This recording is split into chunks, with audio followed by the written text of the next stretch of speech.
Prayer. Thank you, Agent Bubbles, for providing us this meeting time. Thank you, Agent Bubbles of the highest authority of the Ego Stack. Yep. Mm-hmm.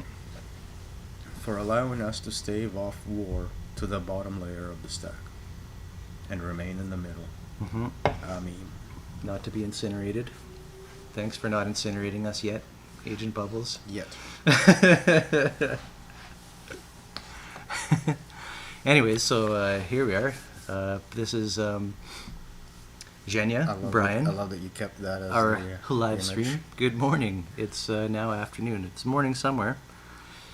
This is part 5 of our book development meeting. This is long-standing series of videos that go back a year and a half now or so. Mm-hmm. With the last 4 being far more focused than the rest. Correct. Focused on a book product. So, but this is meeting 37 in total. And we always just kind of get together, do a casual meeting. We discuss stuff about Portal Mountain, what happened what we had discussed over the last couple weeks since the last one. Usually goes like that. The usual caveat about terminology is that words should be taken for their connotation, not their denotation. So in other words, have an open mind of how we use words, because we have been developing a lexicon or a glossary associated with the Portal Mountain project. And with that in mind, things would go smoother typically. And also, we're getting better at introducing our videos, hopefully. So there, we talked about it last time. We did a 15 minutes, it seemed like, of just this kind of talk about our meetings, and then another 45 minutes of recapping the book meetings, the previous 3, right? So just to get people on the same page when you start a video, just so it doesn't start in the middle of nowhere, we got to kind of build it up a little bit as to what we're doing exactly. So it's a casual dev meeting. Let's go over the solid stuff that we have figured out and pick it up from there. Mm-hmm. And so I was thinking also, we could recap the book as far as what we've done, or we can just say at this point also, refer to last meeting, the first, from 15 minutes till like minute 53 is pure recap of what we've been doing. So I think it stands to reason to recap at least the last little bit of what was developed after the fact. Mm-hmm. Yeah, of course, yeah, from the last meeting. So because we're trying to pick up from where we left off. Mm-hmm. So as far as the book goes, we've been detailing the market machine section, the kind of tail end of that we've been getting into, and regarding a lot about scarcity. That was the week before, artificial scarcity. Sorry to interrupt.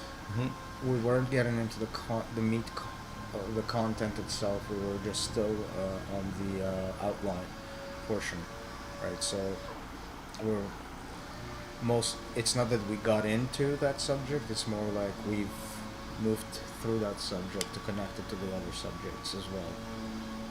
Sorry to be all nitpicky about it, but I don't want to paint the picture that these meetings are about the content specifically, but about only insofar as to how we are doing the whole arc of the whole narrative of the book itself. Do you know what I mean? Right, we're filling in little pieces here and there, and each meeting isn't specifically for something or didn't focus on that, but so we're chaining together a whole bunch of meetings that try to pick up where they left off, and then they continue on to tell the arc of this book. That's the purpose of this, and when things happen, they get so input far it's here and there. Outline oriented, not meat of the book oriented. Right. Yeah. Good. Okay. Good. That's a very good point. So we haven't been actually filling out any of the details, really, from our specifics of these areas that we go over. We're just trying to arrange the sections. Yeah. How they flow. One will flow into the next. So we've just been barely dipping and touching into. So, in a way, this series may be a little bit leaving some things out here and there and might be annoying to some people in that regard, but it's focused on book development. If you want to go into the meat, this past 30, it was like 33 episodes until we decided to do the book. They do contain a lot of it. They have a ton of meat, so yeah, it is possible to go all back into that. There's transcripts and everything's available. And if you're searching for a bibliography, that comes after the actual content is materialized, not before, since that would be kind of put in the cart before the horse. Right. Yeah. Not to mention the glossary. That isn't complete. You can't really tell the story of how these things all flow through each other, these words, until you've actually done it already. Then that's how the word emerges out of the context of the work. In some ways. So where we were, anyways, was recently we got into this big thing. So the market machine section of the book, we've been kind of starting with artificial scarcity and dealing with that, and more recently we got into or we were trying to get into the death circle. I know we did. We actually jumped over this section into the next start of the next section, which is supposed to be practical self focus. Right? So what do you actually do? I wanted this book to be small, and so at this point we've already talked enough talk that there has to be now like practical parts to it, right? Like getting into the meat of the practice and whatnot. So I think we succeeded in kind of getting into that a little bit. We talked about some of the natural guilds, education, immunity, environment. Yeah. We spent quite a bit of time last time on that. And that's getting into this, okay, what do I actually focus on? What do I do to... well, what's the point after saying all of what we said? What's the point? Right. So you say, so in the first, It's me. Pause it. okay, 1 secondito.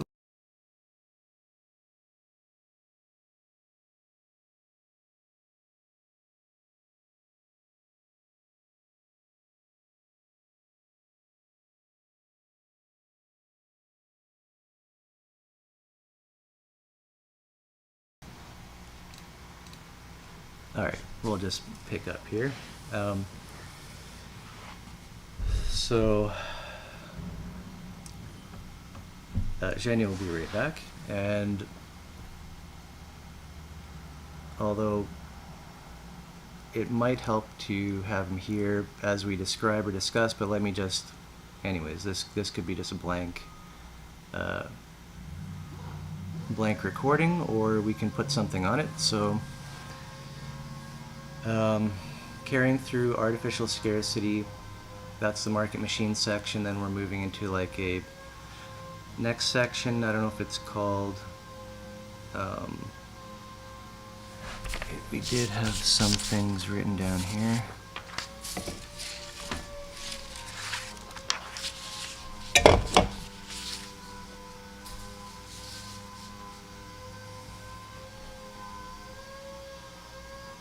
So this is actually, should be a sort of summary of what we wrote, or what we went over last time. We wrote it down there.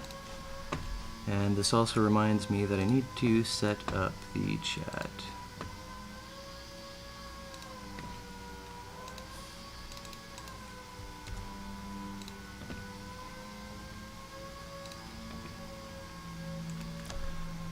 Always something else to do here.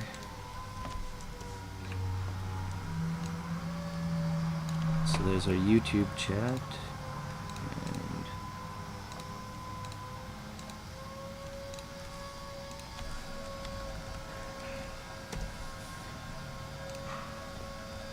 just do a little test message there.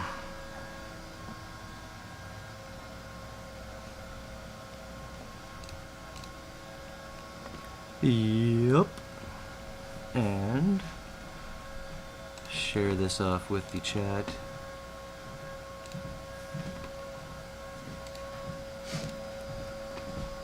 So we're still going, but I'm just setting up the chat stuff, which I forgot to do, so here we go.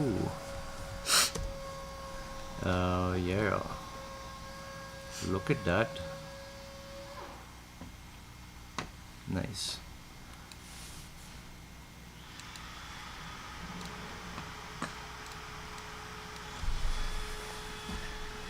Right, so I was just thinking, what was this next section called? And so far I call it, and I don't know, there's a funny, anyways, we'll see if we pick it up here, but the next section was to be called Aftermarket Machine, then Guild Organizational Dynamics.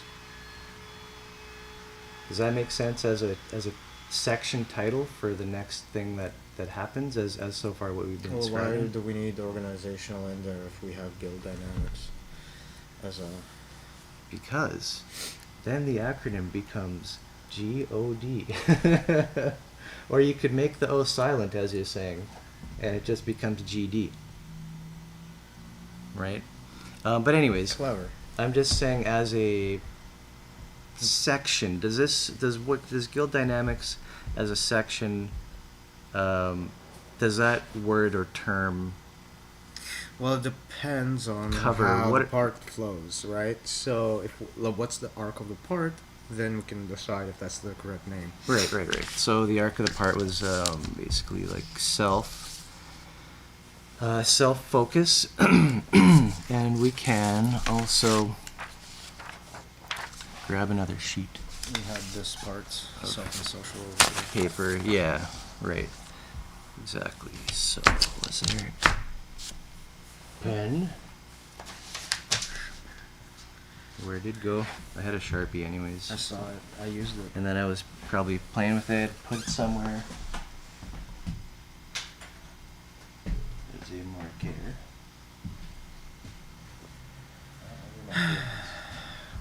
Brian. Well, we all know the reason why this happened. It's really not just under paper. Damn. So, Found it. oh, it's behind my beer. There we go. All right.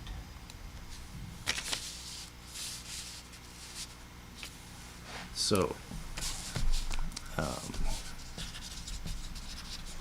section, what do we have? Hold on a sec.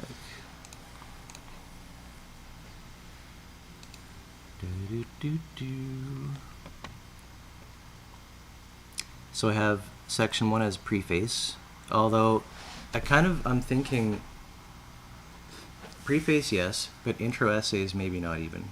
Like, I'm thinking this book, you need to just cut the BS out and just go straight for the thing. So bootstrap, the zeitgeist, the charlatan. So that would be number 2. Anyways, I can change this later.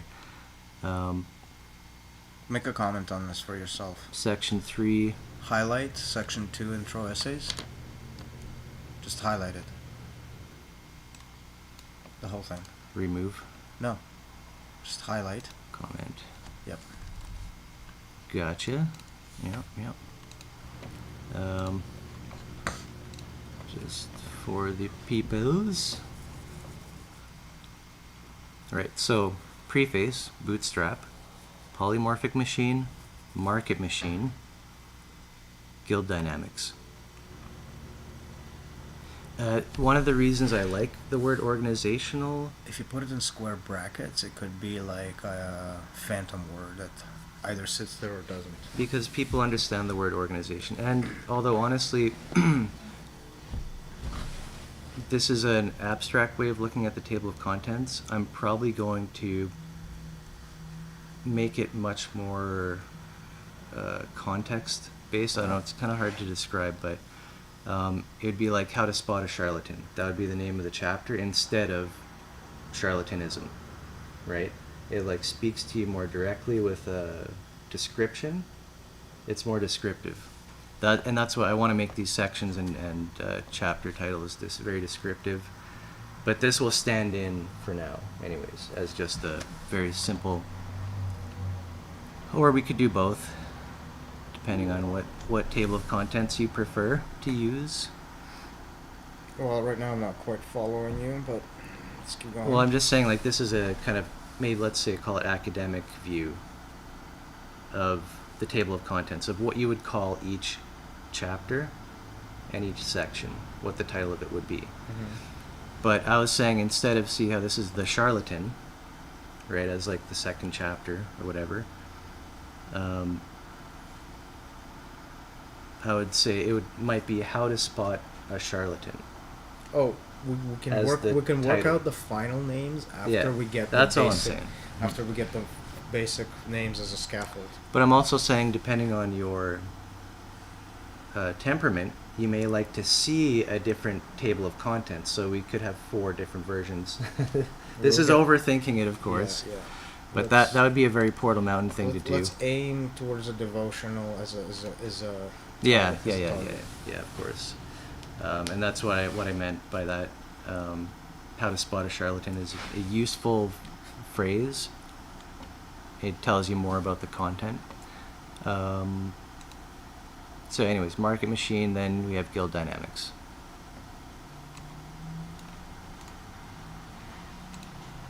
So we'll just comment some brackets. Next section I had here was Portal Mountain itself. So the way the book's set up, it's for Portal Mountain, the business. Like, it's basically, So Portal Mountain here. it's refers meant to bootstrap Portal Mountain itself as a business. So that's why we're allowing it in the title so far. Why it sounds like a good title. Well, Portal Mountain has is the name of a hyperstition, right? So this needs unpacking. Right. Because as a hyperstition, it acts as an APS overlay rather than a specific organization. Like, sure, it's an organization, but in the abstract. Right. Only in the abstract, really. So we're talking about Portal Mountain and its specifics. The model is specifically of how Portal Mountain as an organization functions, including potentially protocols, stuff like that. But Okay. especially like the org chart, where we have the vertical line going through lobby, campus, academy, grandmaster, right? Like that one. So yeah. So I want that to be in the book. This is why I think Portal Mountain is okay as the So title. that's more of a mental organization, though. There is another organization, which is the corporation itself, Mm-hmm. which is archetype based, which is an exposition of the APS rather than.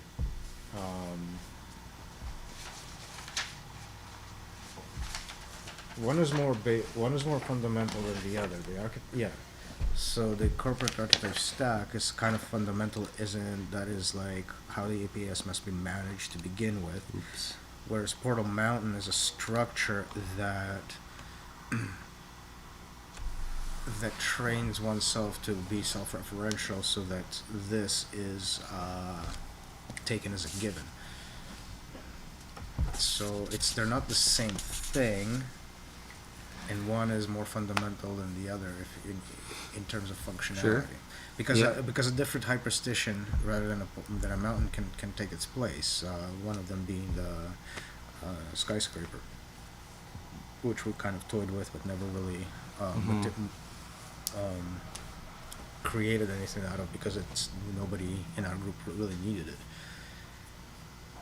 But that's just an example. It's right, yeah. It's hard for us to kind of relate to that imagery, but I bet a lot of people really could. So that's for later translation. Well, I just want to make sure that the purpose of one is not bleeding into the other. This structure is Agreed. is Okay, given so I to want to the- unpack what we just said there. Okay. For a sec. So we're talking about moving from the market machine section, MM, So this to particular deal has guild to do dynamics. with this has to do with the ontological matrix itself. Like, regardless of which ontological matrix it is, the underlying principles of its organizational. Hold on, I mechanics are can't here. even follow for a sec. So you're going over this chart, by the way, peoples. The absurd, the stack of archetypes for It's the APS framework. primordial, personal, corporate state. Right. So I was kind of thinking about along these lines of getting into this. So we need to arrange exactly how we do that. Yeah. And I just want to make sure we don't bleed. exactly, I know. subjectively. So we're normalizing the sections. So guild dynamics. The first thing we do from guild dynamics is so we have here. I have it as self, social, portal mountain. First, does that make sense? Self-social portal mountain. That's Like, what are we setting up before we can get that to has there's to do with there's a the portal domain. mountain and our corporation specifically, right? We're delineating that at least. Like, Sure. we have a So what was it? social, then portal mountain. So that's a reflection of the domains of progress.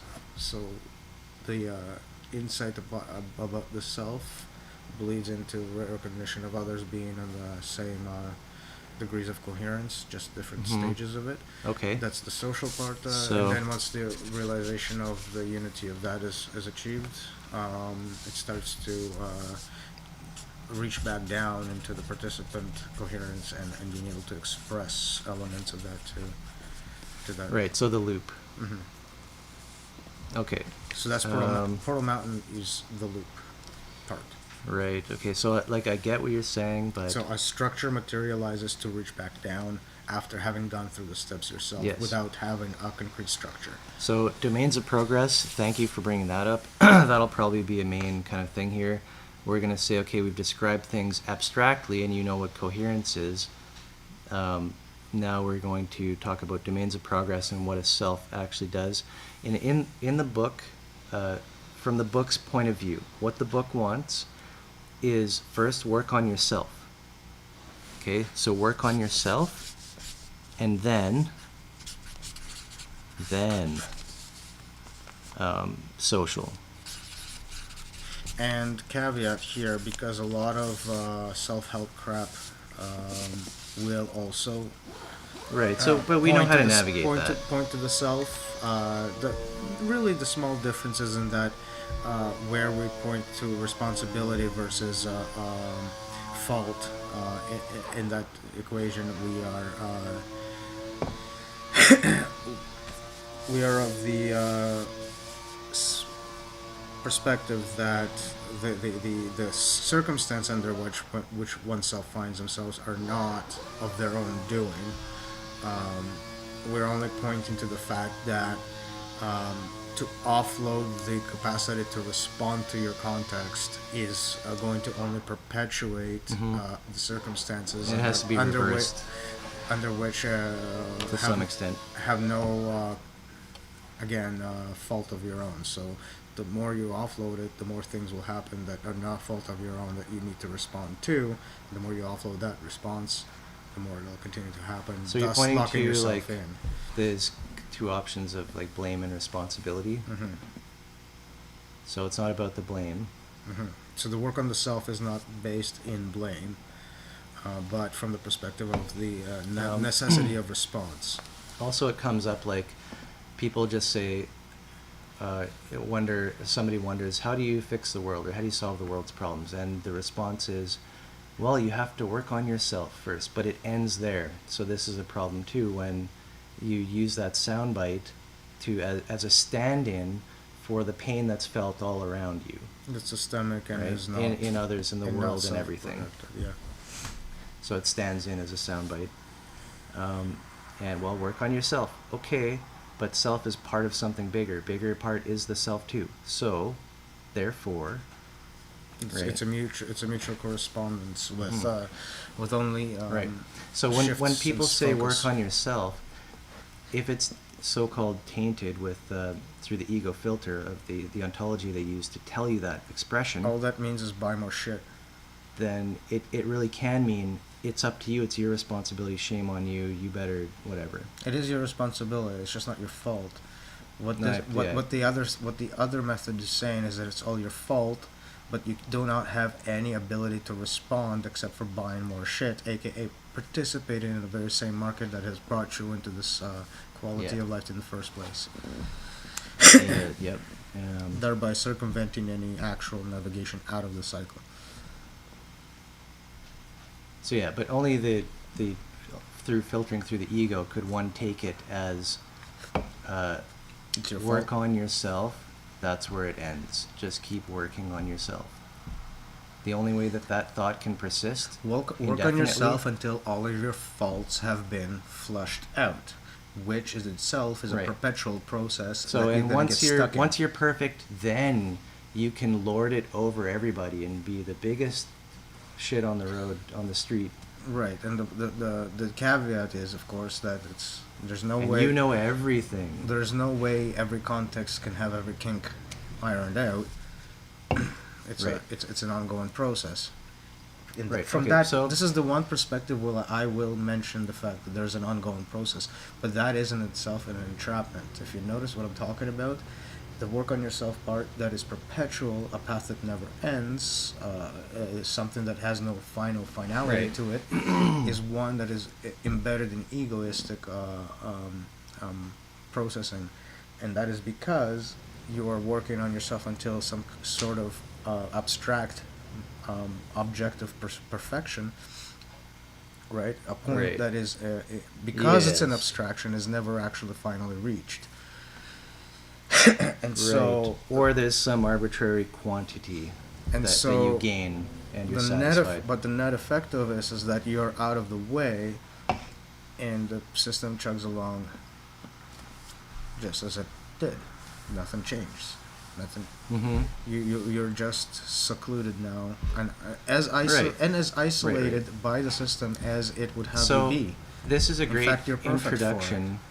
A great introduction for guild dynamics section is this very discussion, I think, because often when you ever tell anybody what to do or how to quote unquote do society better or fix anything, the response is, well, it's either, well, who are you? You're not perfect, or you should fix yourself first, and it gets narrowed into that narrow channel of this is the only discussion, right? So in order to get into the next section of the book, that has to be addressed right away. Mhm.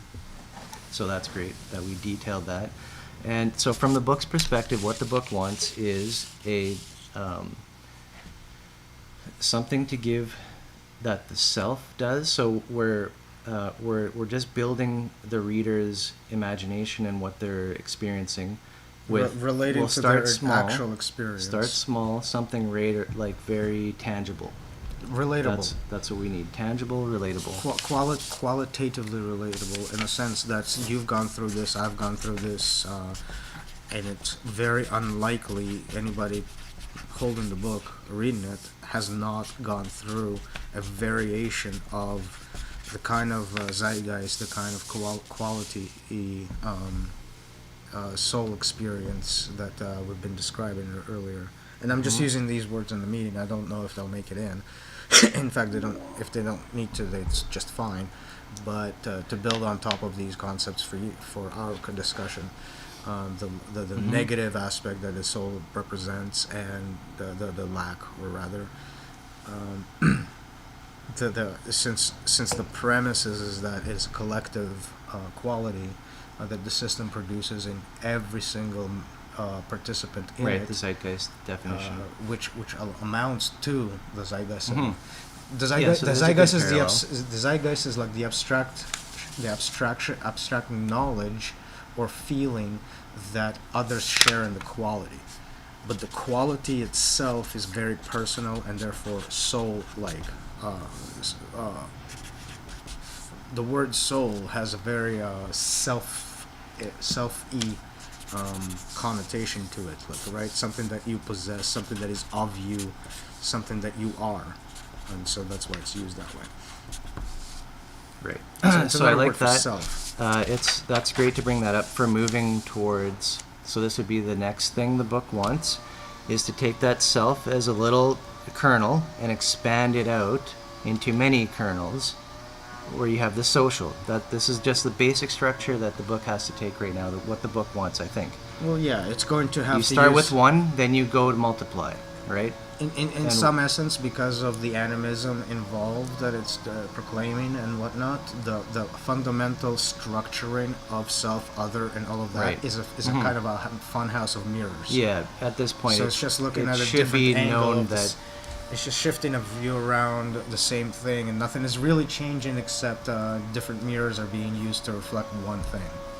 hmm So that's the mental structure that's useful. Ideally, most people who read this would kind of get that already. Mhm. And I was thinking about the target audience for this book. This book is made for members who want to start expressing mastery.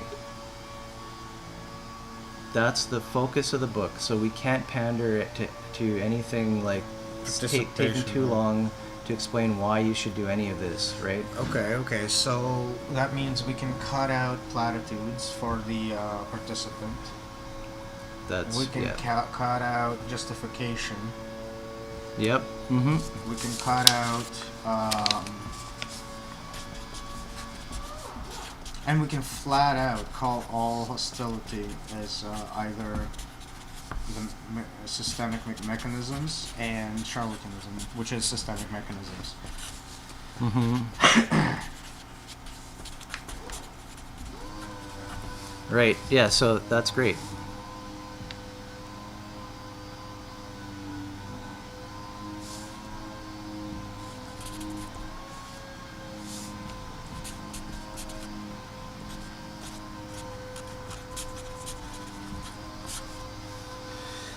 Yeah. So I thought it was a pretty good thing to note. Platitudes and what is this? Justification. Like, so we don't have to convince anyone to do anything. But I was thinking that it may be the case that the third section about the polymorphic machine, right, when we get into dream and moment, if you elaborate enough and give enough examples or analogies and stuff like Yeah. that, like you can have people just suddenly like, whoa, there's something about So this something book. I'd like to and- mention because it hit me like this week, and it's something we knew already, but I don't think we've talked about it recently. And it's that whenever, you know how like there's a discrepancy between this what the senses bring in and the perfect archetype of what things the next moment should be, and then there's a disconnect between the two that is what prompting you to respond to that moment and shift it from being an extrinsic experience into internalized narrative, to keep the process going, to shift the archetype to the next moment and whatever. Mhm. Well, the one of the things that is interesting about that process is that the archetype that comes in, right, from the previous cycle, from your previous previous narrative, to present itself, to intercept the sense data that's coming in, it's already quality. It's already has a quality to it. It's already pain. It's already pleasure. It's already aversive. It's already, it's in the middle of a Mhm. narrative. It's never Yeah. at the beginning of it. And so it's the sense data that gets Right. thrown into the mix is already pre-qualified into some degree with an ongoing affect. affect push, like a momentum, if you will. Mm-hmm. And so So it's almost like affect is a little section off on its own, which is kind of watching the whole thing. and you can really feel it when you start to look at your own memories, and you'll notice that every memory you have either feels good, feels bad, and it's always, every time you repeat it, the same affect points come up from it, right? Like it's almost every time you remember a certain moment, you have the Yep. same feeling from it, right? The same qualitative if something disturbed you in the past, well, affect points come up. Doing good. Something disturbed you It's in the gonna past. disturb you now. The way you remember it is disturbing. So the next time the memory is going to come up, it's going to come up as disturbing, and you're going to remembering it as disturbing, and so you're going to look at the memory Mhm. as a disturbing memory, and both times that, and now Right. anytime you remember or, Yeah, it's or like refreshing it. associate So, how does this fit into this part of the book again? The zeitgeist, probably like the soul and all that feelings.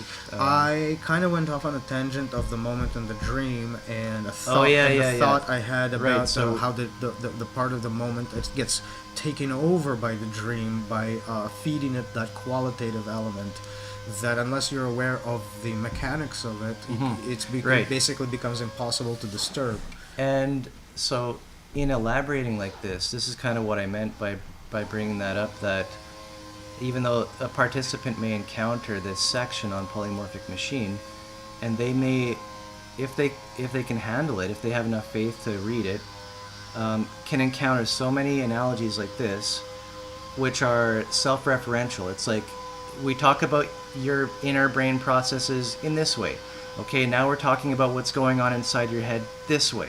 Okay, now we're going to talk about what's going on inside your head right now in this way. Like, how many times can you do that until you finally get a link that there's some kind of self-reference going on with this material? Right. Right? Because it's all so, and this could create spontaneous membership, which would then require the next sections of the book, right? Also, that has to be warned of the dangers of that, in that there should be preparations and altruistic experiences.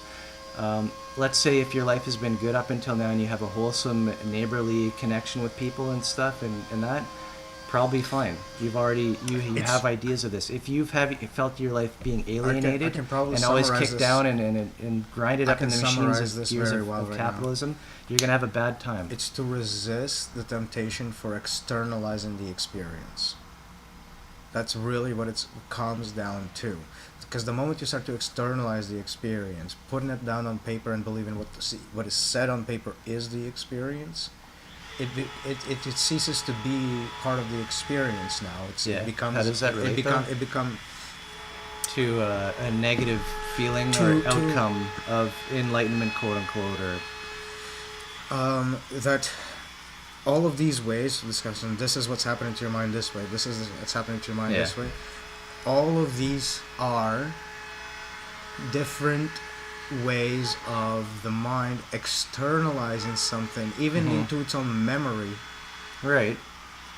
To give the next to give the layer of the next moment an unreality, dreamlike substance. But we have about something that's written elsewhere. We have this a little archetype here called uncertainty. So it's to give more reality to the archetype that's coming in from the previous narrative than to our sense information that's coming in at the moment, and not reconciling them into a single isomorphic ongoing process. So this is the That's the breakaway. The mind description of the breakaway point. To give a preference to the incoming mental picture, which is one of the senses and not the. So if we were to break down.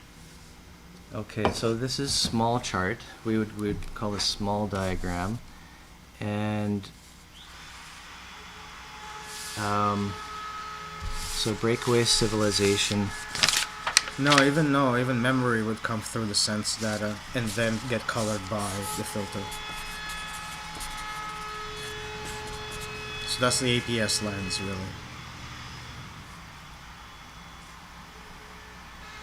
So mind data is the feeling itself. It's the recollection itself, but the lens is what stitches it all together and focuses onto the spectacle picture. Yeah. So I was trying to remember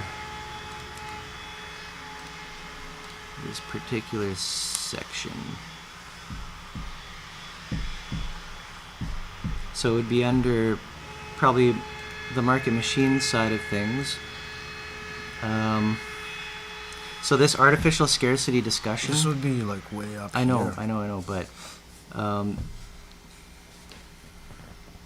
it's reflected here. So what we're talking about in the dream of the moment is reflected here. Yeah. In spectrum of stupidity, but this is on kind of like a social machine scale. So the spectrum of stupidity is part of the complex adaptive system discussion itself. It's building up all I'm saying is circle around it. in this dream section, we have to bring up the Great Schism is what another thing I called it. Yeah. So on a personal level, it's the Great Schism, and then on a bigger social scale, social machine scale, you could call it the Breakaway Civilization. Low battery. Oh no! Oh no. I guess we won't We'll observe ourselves. We'll fly blind. Unless I have a charger. Anyways, Let me see, which charger does it take? well, it's an iPhone, so Oh, I I might. should tell you right there. I do have a cable. I just need a How many volts? just a USB jig. You can have that. I can have that. Here, because I need to stretch it. Stretching. Oh, Apple's got its own proprietary Such a bullshit. matter. Well, of course. Yeah, USB. It's lightning. Anyways, is that going to stretch? Well, I kind of wanted to take a short break here anyways. Yep. What do you think about that? I'm thinking I'm taking a leak too. Sound good. Alright, in that case, we'll be right back.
And we back.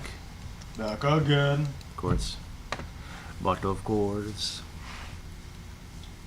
Right, yeah, so we were just saying how it's cool that what we were talking about with the artificial scarcity and the spectrum of stupidity, we need to really detail that in a complete sense during this discussion about dream in the moment, where we will show how the dream can get away from the moment, if you will, into its own death circle. Dysmorphic one. The point I was bringing up with just now is that the death circle is also a way to look at the layer hovering above, sustaining itself, with the one difference being is that it's not exactly a death circle in that it has a predefined network of moving up and down the layers. So the mental picture, the conceptual picture will allow for the representation of the bottom layer such that it's not a real runaway process, and so it looks like a death circle, but it is actually in fact sustained. We had some death circle drawings, might as well throw them up there, right? So Yeah. this being isomorphic, you have the left and the right channel coming up into a death circle, but then returning back down in an orderly way. The death circle isn't spewing shit everywhere. In this This is your attempt. imagery, this is what I was trying to draw for this the breakaway death circle. It's kind of raining gravel randomly, but it is sucking up into the vortex. So you do have two channels here, one very incomplete, and there's rubble. The ground, the horizontal line representing like the feminine, female aspect, and these circles in the male. So something has to return back to sustain the earth, right? So here we have just gravel shitting everywhere, and here we have orderly columns. That was kind of the juxtaposition. And then I have my variation on the same concept. Jenny's variation of what I was talking about. You have one major up channel, and then just everything spewing to the side. Without any without an orderly sort of. And to note of this, especially the fact that if this is Earth here, then this is off into space, like literally not returning, just entropy. Yeah, the only fact of returning is that eventually gravity does. No, I'm saying like. Nature takes its course, and so even if we want to spew garbage everywhere, Well, chemistry will reassert itself and do its own thing after I mean, the fact. that's a fine part of the analogy, because here in this image you have the dirt being spewed everywhere, but it does fall. Some of it falls to the ground, right? The point is that the majority is actually going this way, and a small portion a dwindling portion is going that way. So the majority is lost to the narrow path is here, right? Well, it's not so much the narrow path. What this is talking about here is, that would be the narrow path. What it's talking about here is why there's a scarcity when artificiality takes over and holds takes hold of the process.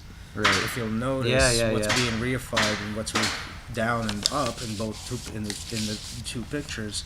One is a balanced picture, and the other one is just all over the place in the terms of its downloads, which is essentially what in the industry this comes up as the wastelands that we have for landfills. Mm-hmm. Right, and if you notice, there's so much waste and destruction everywhere, and people got to feel it, got to see it. So this book is going to be in high demand. This book is in high demand, gentlemen. The concepts of this book are. Whether the book itself is in high demand, that's a different question. Yep, that's a nice picture. Look at that.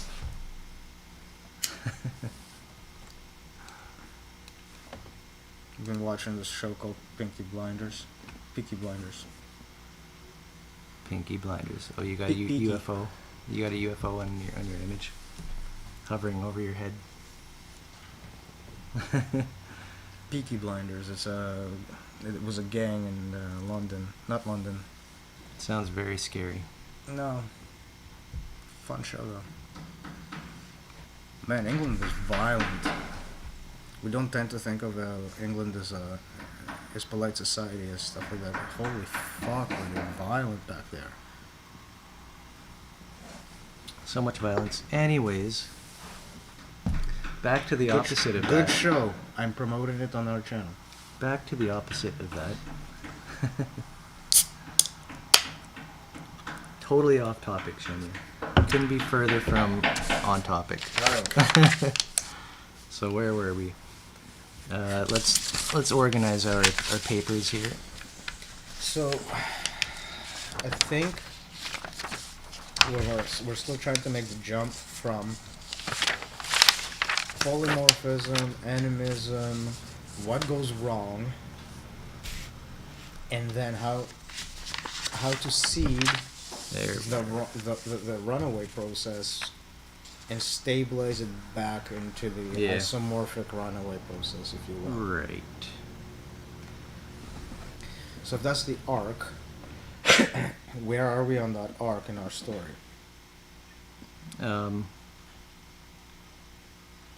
We started with basically coherence, domains of progress, by self, society, portal man. Mm-hmm. So we did that. Yeah, that's what we're up to right now. So, we're kind of just getting into the part where I was saying like what the book wants at this point. Mhm. So this is a turning point from the market machine back to something practical. And Practical. yeah, something that, well, I mean, More the book isomorphic. needs to give instructions now for what to actually do. How do you do the thing? So it needs to be a useful book. This is the only way that it's going to be supporting the Portal Mountain All right, Corporation. I'm not arguing. I'm not arguing this point. This is for the readers, not for you, or the listeners, rather. But yeah, because I've been trying to think a lot about the book and how it should work and all that. So, okay, let's do an exercise now. Can you give me the arc in like a paragraph description? Give me the arc of the book so far. Let's go from there. Can you do it? Look at your table of contents so far. Perhaps. Look at the table of contents, and be like, okay, we're talking about this here. We're talking about talk about that. We're going to be talking about this. We're going to be talking about this. Now we are here. Because if you can do that, then you have a book. Most of it. Because you know your subject. So that's why we need to do that. Come on, Mhm. it's called rubber ducking. Well, isn't that what we've been doing this whole time? I've just we been have, laying out. We have, but we have to recap now. Not for me, not for them, for you. Yeah, no, I get what you're saying. So that let's take this time as a checkpoint time to just see where we're at. That's what you're saying. Yeah, because we're struggling to come up with the next section. Well, Concretely. so I don't think we actually are, but we can do that exercise. Well, I'll put it this way: I'm not following the arc right now, so Okay. I'd like to Yeah. be able to. Good. So Self, Social, and Portal Mountain. Those are the kind of next three sections that we thought so far. Now, why? How do we justify that? So Portal Mountain, and then our corp. And is that the archetype one?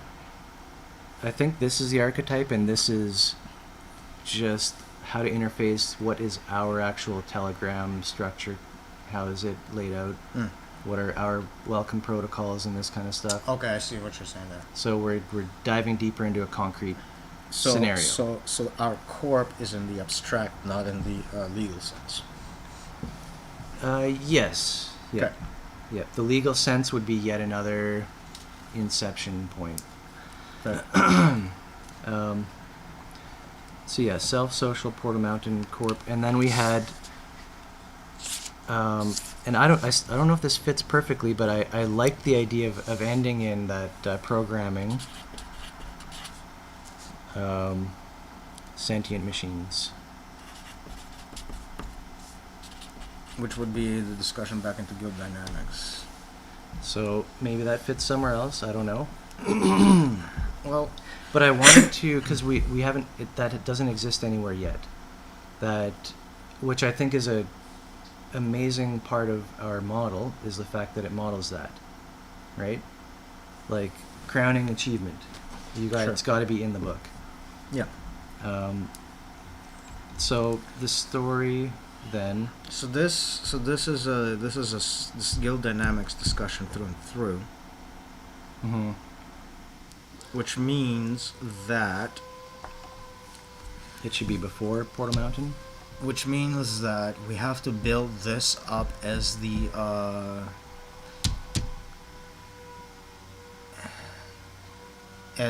the underlying platform in the ontological matrix. Let's think of that platform. So this is like in the abstract, in the ontological matrix. This is the underlying platform out of which guild dynamics grows as a tree of guilds, crowned by this program. Mm-hmm. I follow the narrative. The outlook of which is the Institute org sandwich that sits on top. Now, Of Institute membership. org. Right. So, So and we're membership talking- is institution. The members constitute an institution, and out of these institutions, organizations plop up to respond to demand. That's where we need to go. The demand and supply, because do we have it anywhere yet? No, but as we're building up this stack, economics comes up, which is agile economics. Industry comes up. The programming sentient machines. Yeah, sending machine because stack. because here we have our platform out of which the tree, natural guild we're stack. seeding that with the tree. The tree of guild dynamics grows. One of these guilds is economics. Mhm. The other guilds, Okay, I see. top three guilds are the crowning achievement that we're discussing to begin with. Mhm. Okay, I see. So you're talking about kind of like instantiating the guild dynamics as this stack in society as a machine. Mm-hmm. And using our corporation as a watering mechanism to water the plant.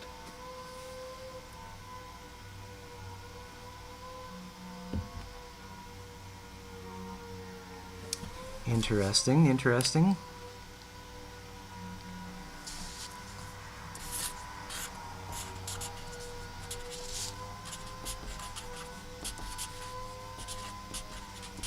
How are you?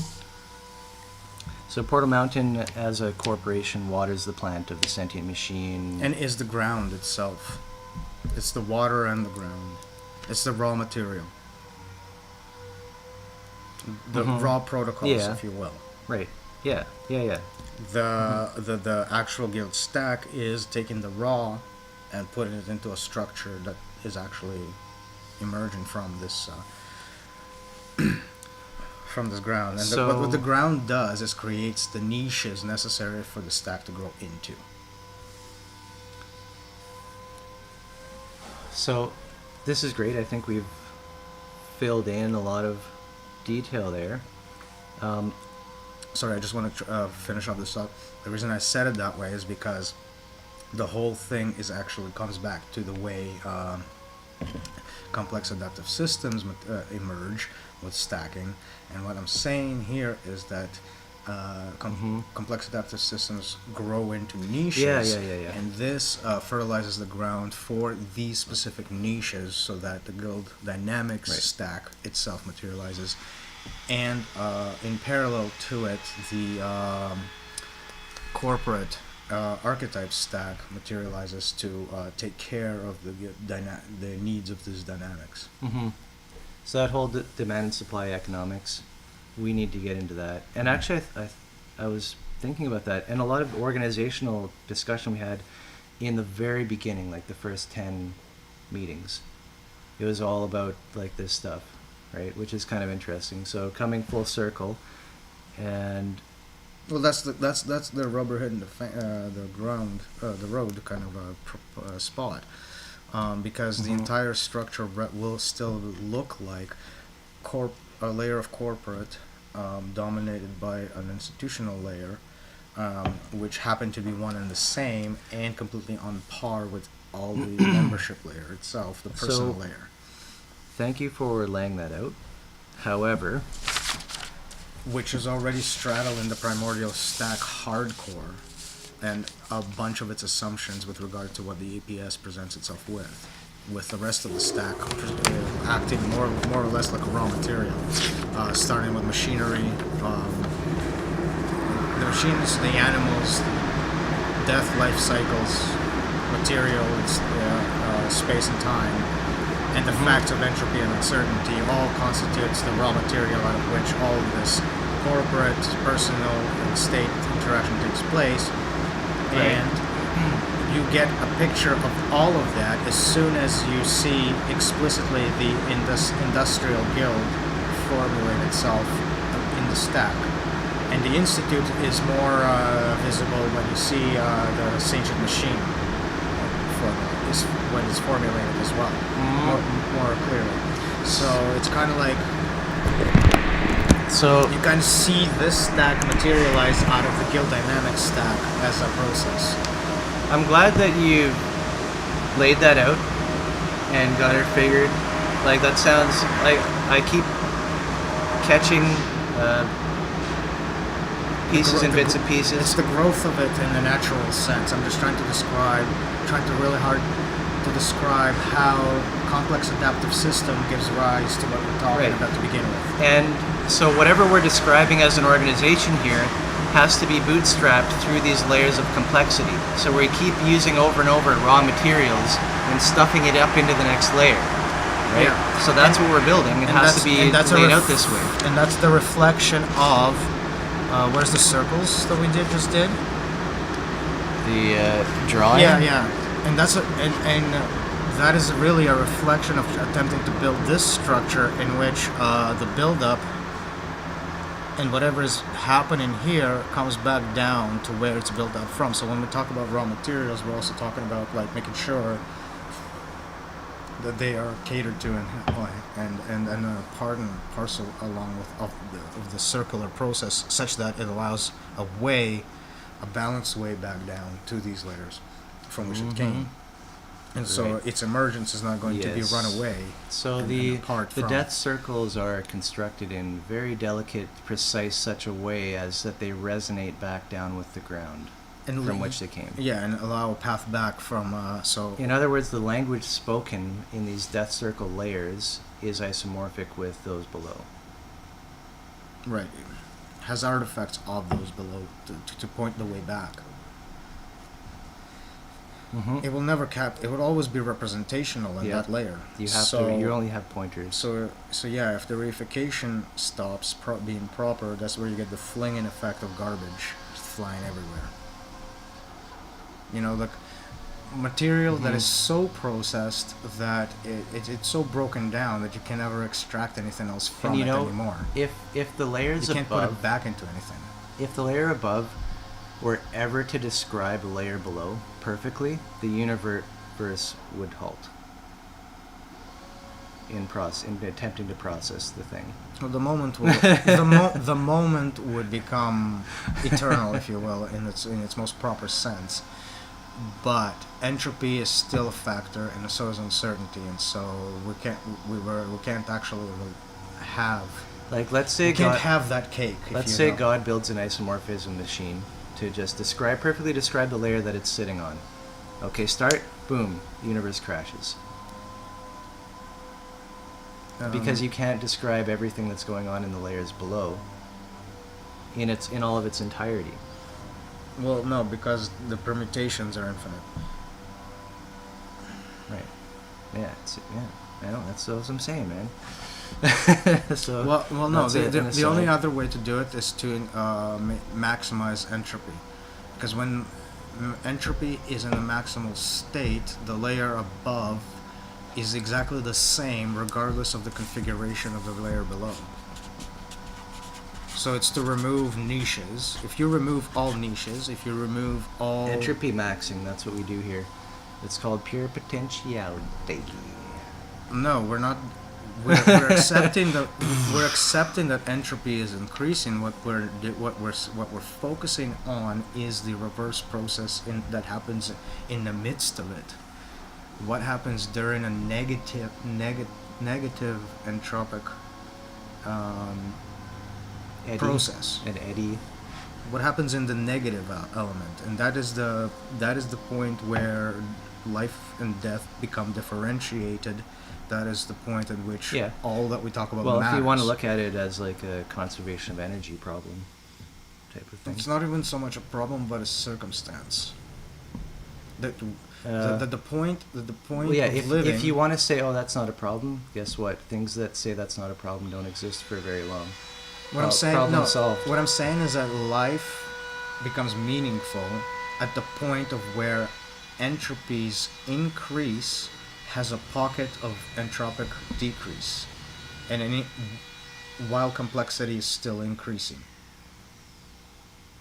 So there's like a fluke point between disintegration. Yeah, meaningful is a strong word, because meaningful from the perspective of this is where everything quote unquote happens. This is the little tiny spot around which things occur. Well, if you go down enough to a simplistic enough layer, it's all energy transfer, even in its simplest form. There's no other thing. But outside of all of the energy transfers, this particular freak accident, if you want to call it that, is the only one that matters to us, because it's the only one that we participate in. We are smack down in the middle of it, being the more complex and more complex in our dissipation of entropy, in our increase of entropy. We're part of the process of increasing it even further. But as a entropically reduced entity, surrounded by metastability. Yeah, surrounded by and increasing in our complexity and reduction in our entropy. Our entropy reduces by our complexity increasing, because it becomes less and less possible to reconfigure us in such a way that preserves us who we are. So only certain configuration will maintain the human being, and only certain configuration will maintain the computer program past that, right? Past which it all disintegrates. So that's the decrease of entropy that we're witnessing. So complexity and the decrease of entropy is very much hand in hand, and literally the only meaningful stuff that we can discuss here is the variety of emergent complexities in which we all find ourselves in. Like literally all of our concerns are some kind of degree of complexity, rather than its unified entropic configuration on the energy level, right? In which everything is one thing, energy. So energy matters. How can we bring this back to whatever we were talking about? The death circle. The death circle is kind of a violation of the very circumstance which brought us about. Mm-hmm. So this is a violation of that principle what you're talking about. Right. So the idea of the book would be to realign with that principle, to the extent of recognizing that the alternative is actually contrary to not only our own qualitative interpretation of it, the zeitgeist, the soul, and the neglect that is felt from within, but quantitatively, if the complex adaptive system animism is taken into account properly, this shows very distinctly how it goes against the natural process and is extremely artificial, and is clearly Mm-hmm. materialized from manipulation and extrinsic sort of It's market machine influence, affective, exploitative affect. disconnected purposes. Like the meaning, the whole meaning that I was just describing, where meaning is found at one spot, is completely neglected into and relegated into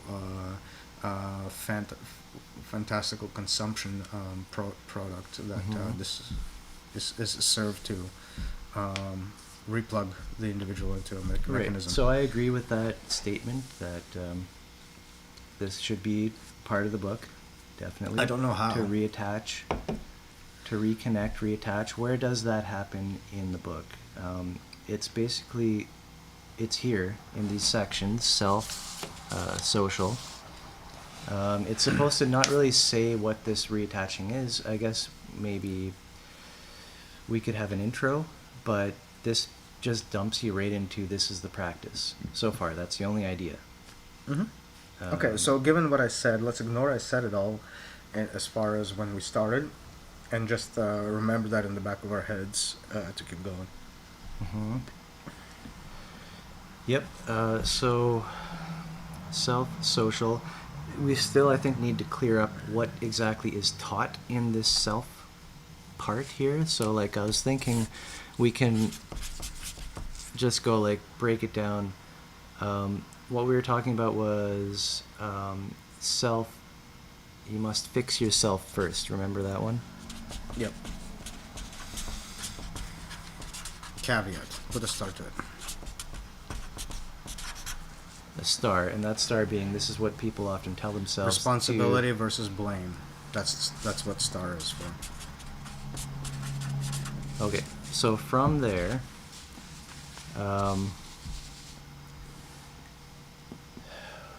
so we did bring up the domains of progress. So where does that fit in as far as what's the first thing you? So self. Where do we? When the self goes through the domains Because of progress. we need to get into focus, right? At this point, we know about domains of progress and focus. Which one comes first? Well, you progress through the domains as you focus more and more. Like,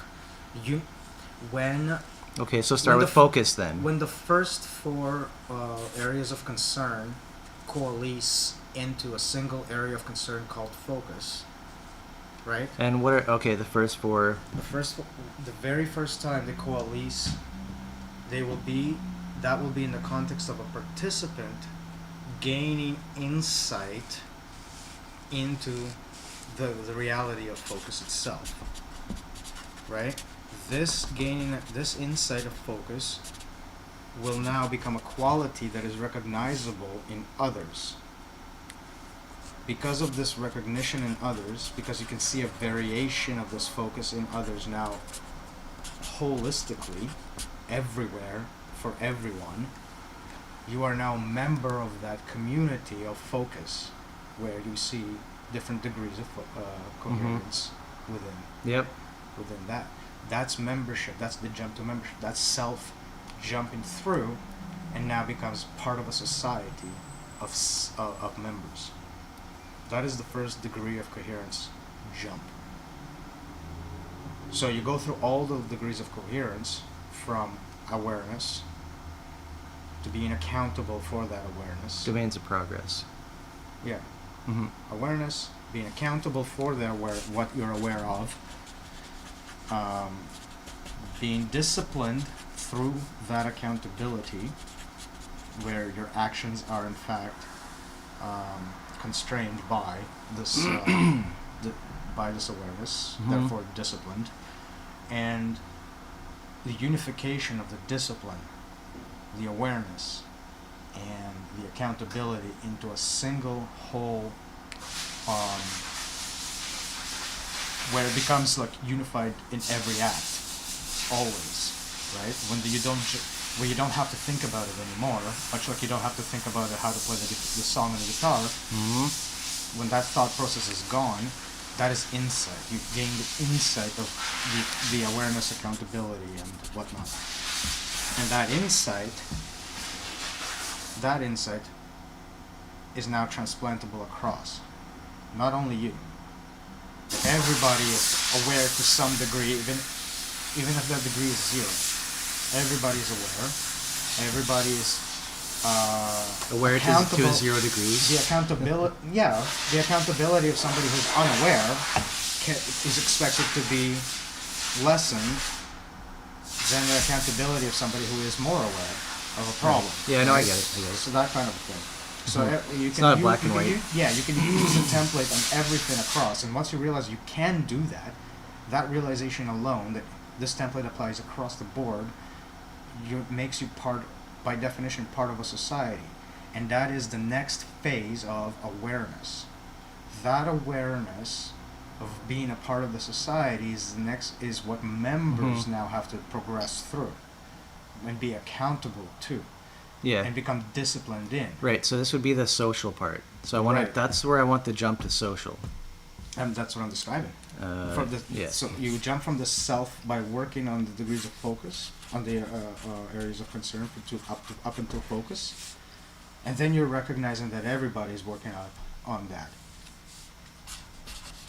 And then once the insight, once you have insight in that context, you have enough to start being aware of how to address the participant's self, what to sort of relay back to them through your own experiences that would be relevant enough for them to increase their awareness, to increase their accountability in these areas, which areas specifically, and again address their areas of concern, address their domains of progress to the point of where they gain the same insight into membership. And that's the very job of the master. Okay. The grandmaster is simply that across different temperaments / ingresses. That's been a while, but yeah. Yeah, but the grandmaster is really to be able to tackle everybody. Thanks for laying that out again. But that's the connection between domains, progress, and focus, and membership, and coherence. I mean. Yep. Cool. So I think we still have more to fill out on the self section, but I like that we kind of identified a jump to the social within our established framework. That was always the point great. of the domains of progress. For sure. Yep. They are the build, they're and the this structure. Also within. reminds me of the field manual, how it kind of starts small and then builds up into bigger and then bigger. Yeah, guild by guild. Yeah. So where does that fit in here yet, or? The field manual is like the more detailed exposition of all the references you make to guild dynamics here. So whatever shows up here and whatever shows up there will be parallel. It's just going to be simplified here. Yeah. Okay. The field manual is more concerned with the full arc of moving through guild to guild to guild. Like how does the previous guild build up upon that has to be the guild it before has to be in the book. This thing that we make has to be able to unfold and unpack into the guild, right? Like, even if people don't understand it, we've got membership who can really intuit all of what's been written so far, and then say, okay, this is our proposed models for how to do this, how to set up your church, how to set up your guild. Well, that would be the field manual. Anything. Right. So that has. But to it's be. for Portal Mountain proper. Right. Because it connects specific learning spaces with specific orientations toward temperament and stuff like that. Yeah, so it makes sense to me like that it should be to a Portal Mountain like a specific, and this is kind of like why we can title the book this way. This is just the book that makes Portal Mountain happen and flow and expand. I think another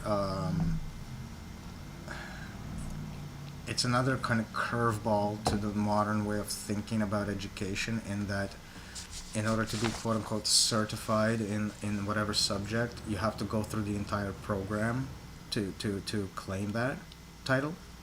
right? Like this is very common in academia, and this is very common in trades. Put in the time. But as far as guild dynamics goes, one of its interesting Features. features is that you don't actually have to get through the entirety of the event with the very first Well, guild. if you can There's talk only- shop, you can talk shop. That's all there is to it. Well, what I'm talking about is that once you get to the point of focus, the actual progression through guild dynamics proper, i.e., being aware of what this guild does, what that guild does specifically, is not a requirement past focus. Like focus is focus, and it's across the board. It's enough for full membership. It's enough for mastery. It's enough for grandmaster. It's just that, maybe like the elaboration element of it, it's not going to be as flowery. With that, let's hit a break, and maybe we'll catch our guest there for a sec. We'll see, but we'll be right back.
Yeah. Yeah, lots Too of bad. context work actually.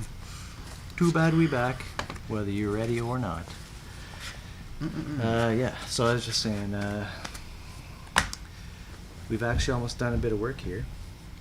That's cool. So, and also, like, we can look back into the recording and see, like, you know, I know you basically just brain dumped in a couple of different avenues, right? Just like shut up, it's and just, it's like it's just so that. that we Yes, have that something needs to make work it with. in, and yes, so you need to introduce it. But now we need to actually like, Yeah, all of this was to say, okay, now that we have the stage set up, let's introduce the play. We've got to work with all these different bits to put it together. right? Now, there's a difference between how you and I can talk about it and how it's going to be finalized. So it doesn't. Sure. So we can be technical here. Yep. More technical than we should be. Well, it has there. to be. Yep. Has to be.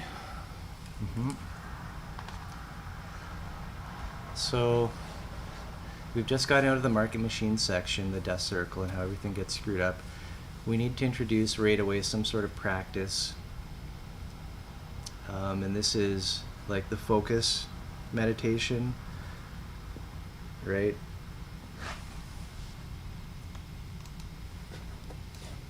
Yeah. Hygiene, nutrition, rest, and fitness. That is focus.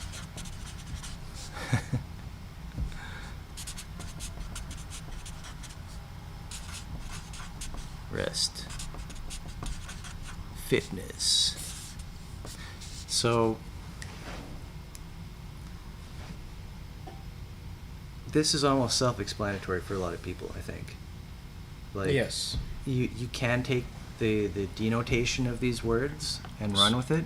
We have our own connotations, of course. It doesn't Yeah. expand out. So let's start with denotation and dive into connotation because it's the easiest way to look at it. Hygiene, clean yourself, otherwise it'll be very, very difficult for you to connect with other people or do anything really. Like Right. the idea being here is like imagine one of the some of the It's so examples. basic, man. Some of the examples I've been using in the past were kind of crude, but they do kind of paint the picture well. Is that, for example, a lot of times that a person will be helped or not in their circumstances, whether the smell of the person is repulsive to the point of where you just don't want to interact Right. with them or not, or you can't stand it. Right. So that's one small crude example, but the basic idea being here is that if you have a lot of gunk on top of you, it is a lot harder to move. Just as a purely mechanical metaphor, hygiene demonstrates that you need to remove cruft off of you to like move freely. So this could be taken in a more concrete sense of just wash yourself and be more approachable, which will Like remove. Jordan Peterson, the title of his latest book. Jordan Peterson. Is that asshole again? The right wing one. Yeah, he made a new book. It's titled Wash Your Penis. Seriously? Okay. Yeah. That is a book you made? Yeah, man. Okay, well, it's unrelated to his conceptualization. And clean your bedroom. Yeah, like That's a sequel to Clean Your I Bedroom. don't believe I've looked into his work at that point in time when focus was a subject of our discussion to begin with. But Right. Yeah, I think he's kind of all about it. Or in his past, he's been taken for that. As clean your room. truth. It sometimes comes from unfortunate places. I'm not going to deny that. On that note, I guess he's right. But the point of that is much more practical than anything have to do with that ideology, and that is a simple observation: is that it's harder to move when there's more. Right. Well, more cruft on top of you than necessary than there Yeah. needs to be. And this is reflective of the archetype. And Which? Sorry. This is not reflective of I any believe. archetype. I'm just It trying. is. It is. It is. So what are the It is derived from the natural concerns. natural concerns? Yeah. And is related to shelter, Mhm. in a metaphorical sense. Yeah, that's In what I that was thinking. shelter The is first the one. shelter is the thin membrane, which one is maintaining for cleanliness, if you will. Shelter. Around which cleanliness is the concern of hygiene. Sustenance, Sustenance, maintenance, and social, society. community. Yes. Community. Yeah, so those are the natural concerns, and these are the areas of concern. They're parallels, but they're not. That's what I meant. But don't we have They're a isomorphic, rather. don't we have a HGMA structure here too? We do. That's all that I meant by that. So in other words, like we probably won't get into this part of it at this point in the book. It's just like here are the areas of concern. Mm-hmm. And things will build off of this, like metaphorically, we'll build onto that later. Yeah. So like the very only soon. so the very thing I want to actually mention is that this has a self and a social component. So this relates back to that discussion we just had with the domains of progress, right? In that the self and the social component will be represented here. In that, at first you'd be probably thinking this is about self hygiene. Like cleaning my body, cleaning my food, making sure I sleep enough, making sure I exercise enough, and all that jazz. Very self-oriented. And then the next phase of it is going to be a mental phase, in which you recognize that it's everybody is really doing the same thing, right? And the hygiene comes from taking out the garbage of conceptual garbage, so that you can resonate better with the members. Feeding your own mental models, so that you can better resonate with other members. Resting in that structure, aka having faith in it in some sense, or letting it feed back into your life, so you can observe its isomorphism. You kind of, this is going away from. We'll have to build up this analogy better. Rest because rest is going to bed on time. Rest is the first 2 points are where you are exerting energy out, right? This is allowing the consequence of that exertion to allow you to stand still and not exert more, and still be isomorphic. So maintenance, rest, and whatnot, both physically and mentally, is a kind of resting on the potential of what's built. The isomorphism comes from the fact that you've already done the hygiene and the maintenance to begin with. So you're not doing it in lieu of. And so when I'm saying rest in the social structure, I'm not talking about neglecting its shortcomings or whatnot. I'm talking about in places where it's already working, don't fuck with it. But let's start with rest on the personal side, like going to bed on time. Go to bed on time. So we need to expand that out somehow towards maintenance as a metaphor analogy. Don't fuck with this piece of land. It's productive as it is in nature. Now the maintenance being a balance between, or providing a balance between the archetype and the model. It's also the balance between taking things in and pushing shit out. So hygiene is pushing shit out. Mm-hmm. Nutrition is taking things in across the shelter membrane. Right? That's the activity. Rest is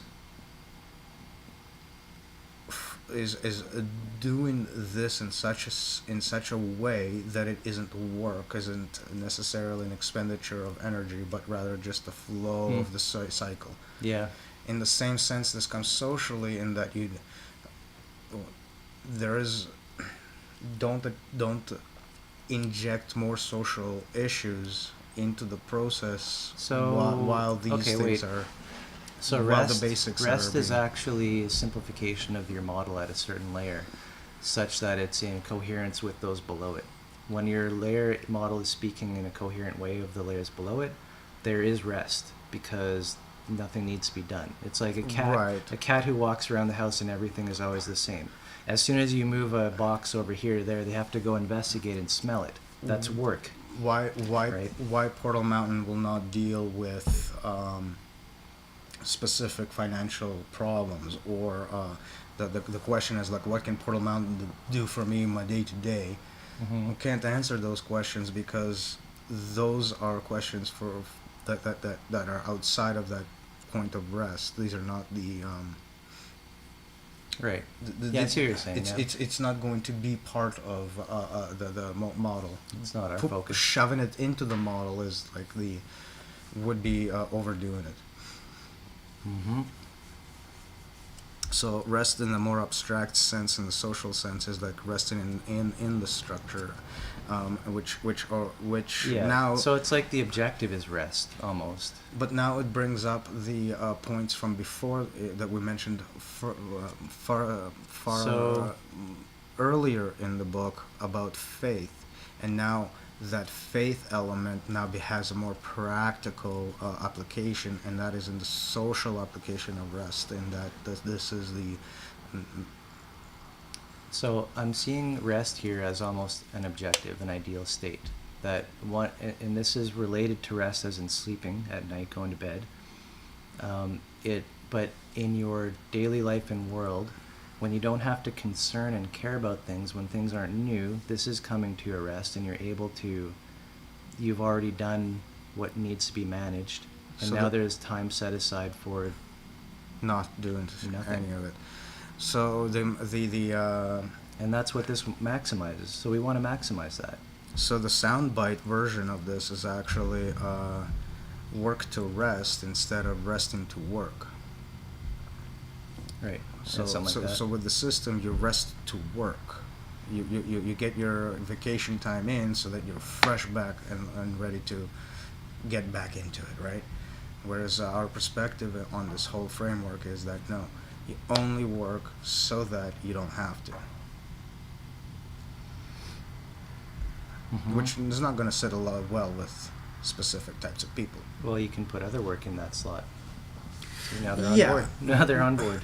Rest in this case does not mean do not engage in your hobby, because that's just another guild outside of the operation of whatever guild you're in. Mhm. It's never a totalitarian. So it does entity. really seem like a thing that neural networks do is try to come into a sort of equilibrium between the senses and their model. Yeah. So that's what the rest. That's the job of this maintenance. Yeah. And this is reflective of the neural operating system. To as keep well. that, so maintenance in this sense is keeping that balance so intricate, so that it's not even so it's not even an afterthought. It's a part of it. Makes sense. And then as that is maintained, the social structure that is emergent from that is the community that we're talking about as the natural concern, rather than the artificial community that is expressed on ink, with ink on paper. Mm-hmm. Right. So, and again, we're jumping here from over across a horizon, from say the neural OS to the social OS. From the personal experience to the shared experience, yeah. And that's again where we have this. So it's actually here on this one, fitness. Now, fitness, I'd like to do the same So treatment we did with rest, because fitness seems like exercising, right? To some degree, yes. So this is to counterbalance the concept of resting. And rest is a metastable condition in which if you picture like a pencil balancing on its lead, Mm-hmm. right? As soon as it starts tipping over one end, and a small, tiny, minute adjustment must be made to correct it, right? Yep. So, all of these tiny, small, minute adjustments are part of this maintenance in rest deal, which uses um, hygiene pushing out and nutrition taken in as small acts to rebalance itself. And so instead of Right. only forever and always being in the shower and always and forever gorging yourself and at the same time sleeping and all of that shit, no, Mhm. this is like, right now you sleep because you're not tipping over. Right now you eat because you're tipping over this way. Right now you push out because you're tipping this way, and then so on and so forth. So Right. it's a very metastable, constant activity that allow you to be fit into whatever niche you're still in, to fit into that slot. Mm-hmm. So that's Mm-hmm. fitness. So part of that fitness would be exerting yourself, which is both nutritional and hygienic in the sense that you are burning up the energy reserves that should be burnt up. You are building up the muscle that needs to be acquired. That's just shitty examples, but they're crude as fuck. But my point being is that even like taking an exercise is like to rebalance your own body with its metabolic equilibrium, allowing that to rest.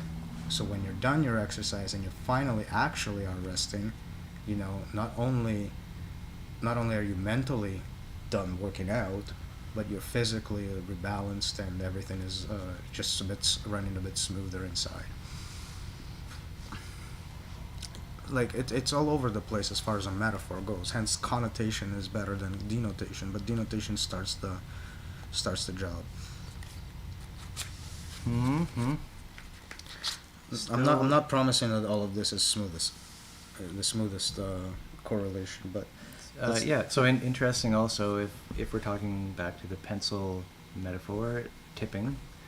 Um, so the maintenance as holding it steady whenever something goes one way or another. It never does balance. It always overshoots and keeps moving. yeah, Um, but and but say it went this way and it overshot, and then you did the work to bring it back up together, like you gave it the small push. The time between this push to it reaching back into the equilibrium to it overshooting it a little bit, that's where the point of rest would be. Did something, allow it to yeah, I get you. naturally fall this way. Did something here, I allow it get to you. naturally fall So this the way. next thing I wanted to note there is that there's a greater context here, and that is this pencil is being bombarded and harassed by all kinds of things. So if someone comes up and flicks it, do you have the skill or the fitness to deal with what just happened to you? That's another great metaphor for it. The fitness to be able to recover from an extrinsic Right. push. It's is- all is extrinsic to some secondary to it. extent, but some of it can be more extreme than others, and you have the skill to deal with that fitness, right? Well, one of the framings I was saying is one of the goals is to resist the externalization of stuff. So the metastability becomes greater when all of these extrinsic forces are minimized and internalized and become and you're fit to deal with them by Mhm. using your intrinsic Right. ways of navigation. Mm-hmm. So the resistance to externalization is what sort of severs that the tether. It's the very same tether that we've kept discussing in the affect diagram. The systemic tether that takes pain and pleasure and warps them into narratives that loop back, that feed the next quality of the moment. that's the tether that keeps shit going through narrative and dream, rather than the altruistic mechanism that recognizes this is pain, this is pleasure, this is pain, this is pleasure. What would happen if nobody recognized pain or pleasure?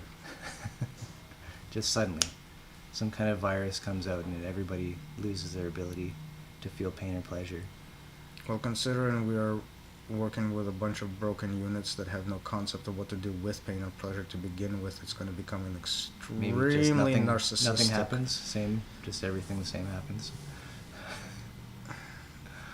Well, pain and pleasure on the physical level will disappear, but not on the mental plane. So anger, vengeance, greed, none of this will go away.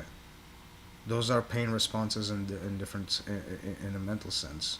Yeah, but The physical pain is only ricocheting back into the mental I space. mean as pain. physical and mental pain. You can't. Mental pain. It'd be but meaningless. Everybody would just. But mental pain will make it impossible to survive. Dissipate into a goo. Sorry, mental pain. Not having mental pain would make it impossible to survive. The idea always has been that objectification in that process is an in-the-moment response to teeth and claws. So, that being its origin, Yep. it's kind of hard to argue that there's any kind of a life without pain responses.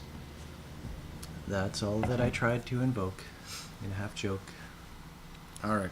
But to say that life is suffering out of this whole ordeal is not the case. That's not what we're trying to portray. Right? Because that's usually how it's taken, is that life is suffering. And why do we do anything anyway? Well, no. There's suffering in life, and the rest is just life. Sure. That's the resting point.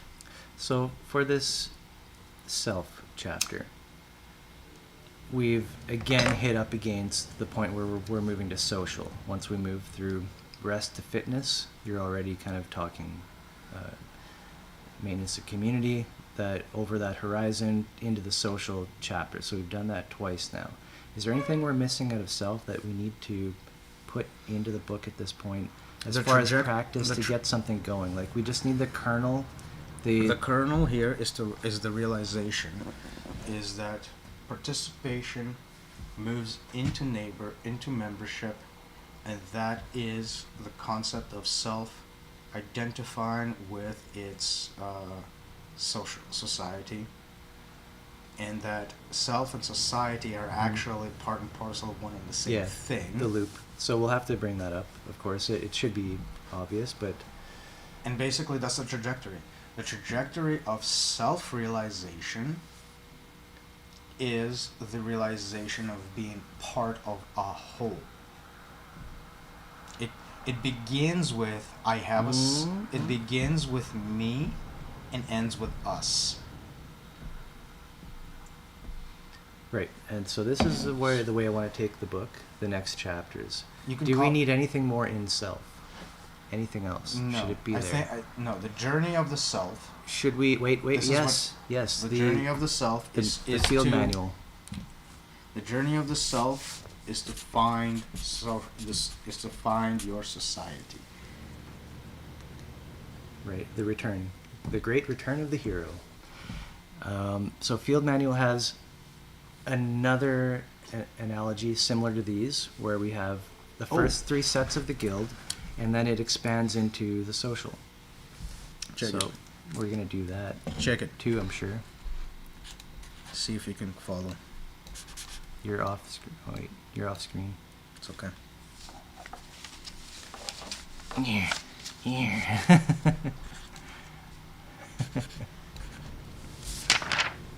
Me, Ma. Oh, you were there. See if you can decipher this. P-M-E-M-A.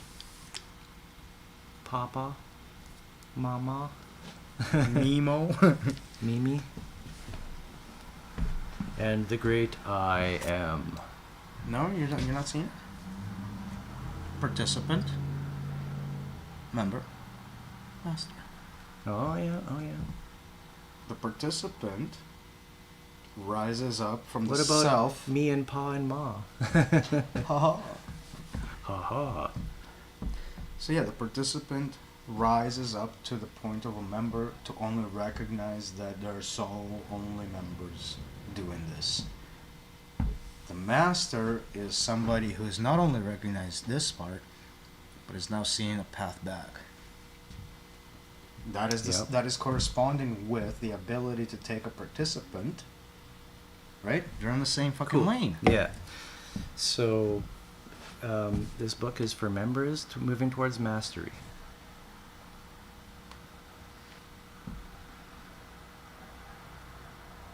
Just thought I'd throw that in there again. It might be a book that members give participants to obtain mastery themselves. By being here, giving the book to there, you start straddling this. I mean, I want that to be part of what it could be useful for. I mean, that's what we're doing. It has to be wholly useful for the whole cycle. The whole loop has to work, I'm not arguing. right? What? I'm not arguing. Yeah. So, I'm not sure if I misunderstood. No. What you're arguing, I'm agreeing with it. But excuse me. But I'm also saying that this book can't be a massive tome. Right now, it just needs to, pardon me, support hyperstitionally the Portal Mountain organization.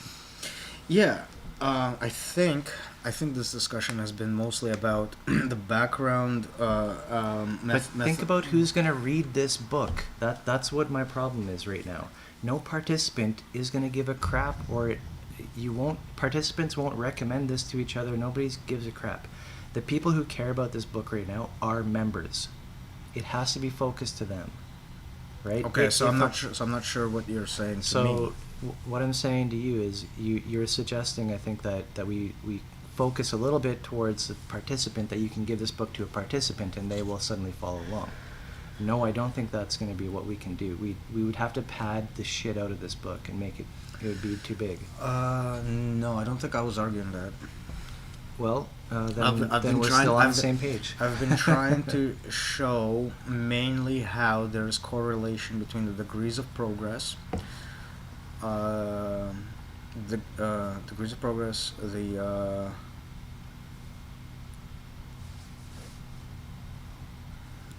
degrees of coherence. Mm-hmm. Yeah, and this tree diagram that you what made. was it, There's a hero's journey return. What did I call progress? Domains of progress. Domains, right? The domains, the interrelationship between the domains of progress, death, cycle, ontology, guild dynamics. So guild dynamics is the framework of focus, which correlates back with the domains of progress. Domains of progress correlate with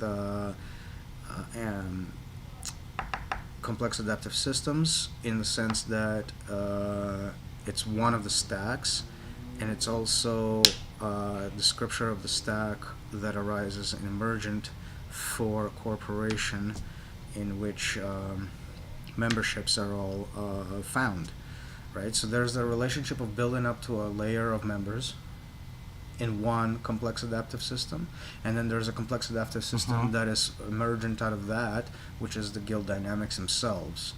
So so we've got a number of stacks layering up on top of each other. So you're talking about something we talked about near the beginning of this when we were outlining. And in the midst of it all, the point about extrinsic forces hitting that pencil, for example, that would be a description of the artificial scarcity that is layered on top of the same stratum, if you will, upon the same playing field of commodification in which membership exists, pushing that pencil every which way. I'm imagining this pencil just trying to stay up, and there's a little machine trying to hold it there. And then from above there's this trap door where a boot just keeps coming out and kicking it, and some stabs it. Yeah.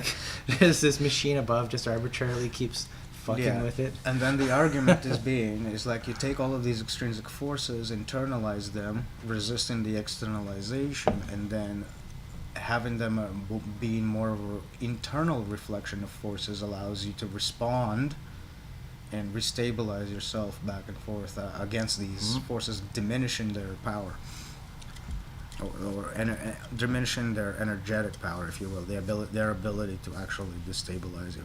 And as the pencil gets wider, by sheer numbers alone, Never thought about that. it becomes a more analogy-wise, it becomes more difficult to actually prod it in any It becomes one like a direction. cylinder at its base instead of a point. One that has an internal machinery to stabilize itself. Sure.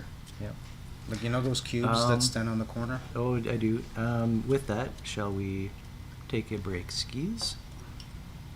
Be right back. We're at 2 hours. That's pretty good. We go halfway through, buddy. Those cubes stay up by merely being reflective of the forces that act upon them externally.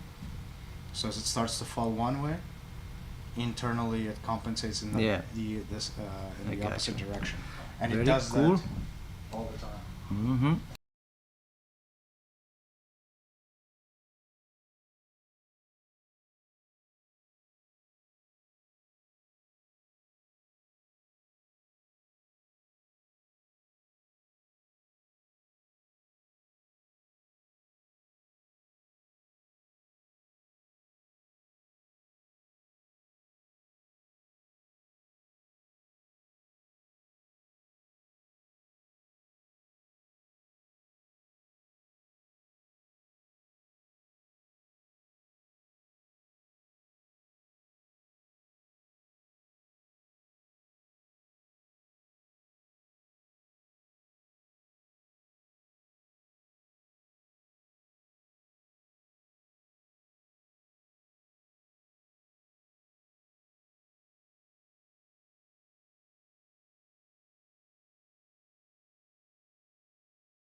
Unmute. Jumping.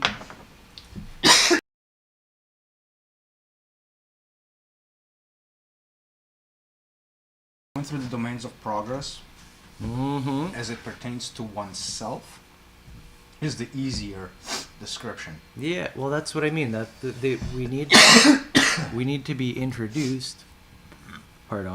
Introduced to the pattern at the easiest way to digest it. That's what the Right. book wants right now. That's why I pointed to the self. Then we move to the social. We expand it outwards. This is logic. But the key to the social, Logical. the key to the social is that literally nothing changes except the scale. Yeah, man, I get it. The scale get it. shifts from the But personal and it comes with all to kinds the of other recognition things. of the community at large, Mhm. a being of the same self, or rather, being. I know. This is the delimiter between the two. So should we just move on to social now? Have we? I was gonna say yes. You were saying we have everything we need for social, Alright, for so- self, but no, we don't, because there's something missing. Okay. The thing missing was, and I wrote down the field manual, the first few guilds. That should be under self. This will be like the third thing we describe here. Okay, so you're talking about the notion of focus being the underlying term. Field manual. So focus would be the underlying term under which domains of progress are progressing. So awareness of focus, accountability to focus, discipline in focus, Mhm. and finally the insight of this focus. The insight Of of what this it leads to, what emerges from that focus. which allows you happening to over multiple recognize people. focus Correct. in all of its variations And and that's others, what you've been getting at, and trying to get at and this is why it's membership at that point, and it has nothing to do with earlier. some badge of honor or Yep. whatnot. It has everything to do with that particular insight We in described where, the exact terms of membership. in where self sort of starts to bleed out into the entirety of the social structure. But And if you stop there, this is where you're one with everyone. I just wanted to note out kind of parallel organizations, ego organizations, in which you could say that certain degrees of coherence happen, that you have membership within this ego structure, but it's this. The lacking quality is the capacity to recognize all others as members of this one structure. In the context that you're talking about, in a normal organization, it's Right. actually the opposite effect of like, now I'm part of this and not part of all others. Right. So So that's it's an the two different exclusive. statements that you're making by quote unquote being a member and accepting so that. one is about an exclusionary participation So in a group, whereas the other one is the recognition that you've been a member of a group all along.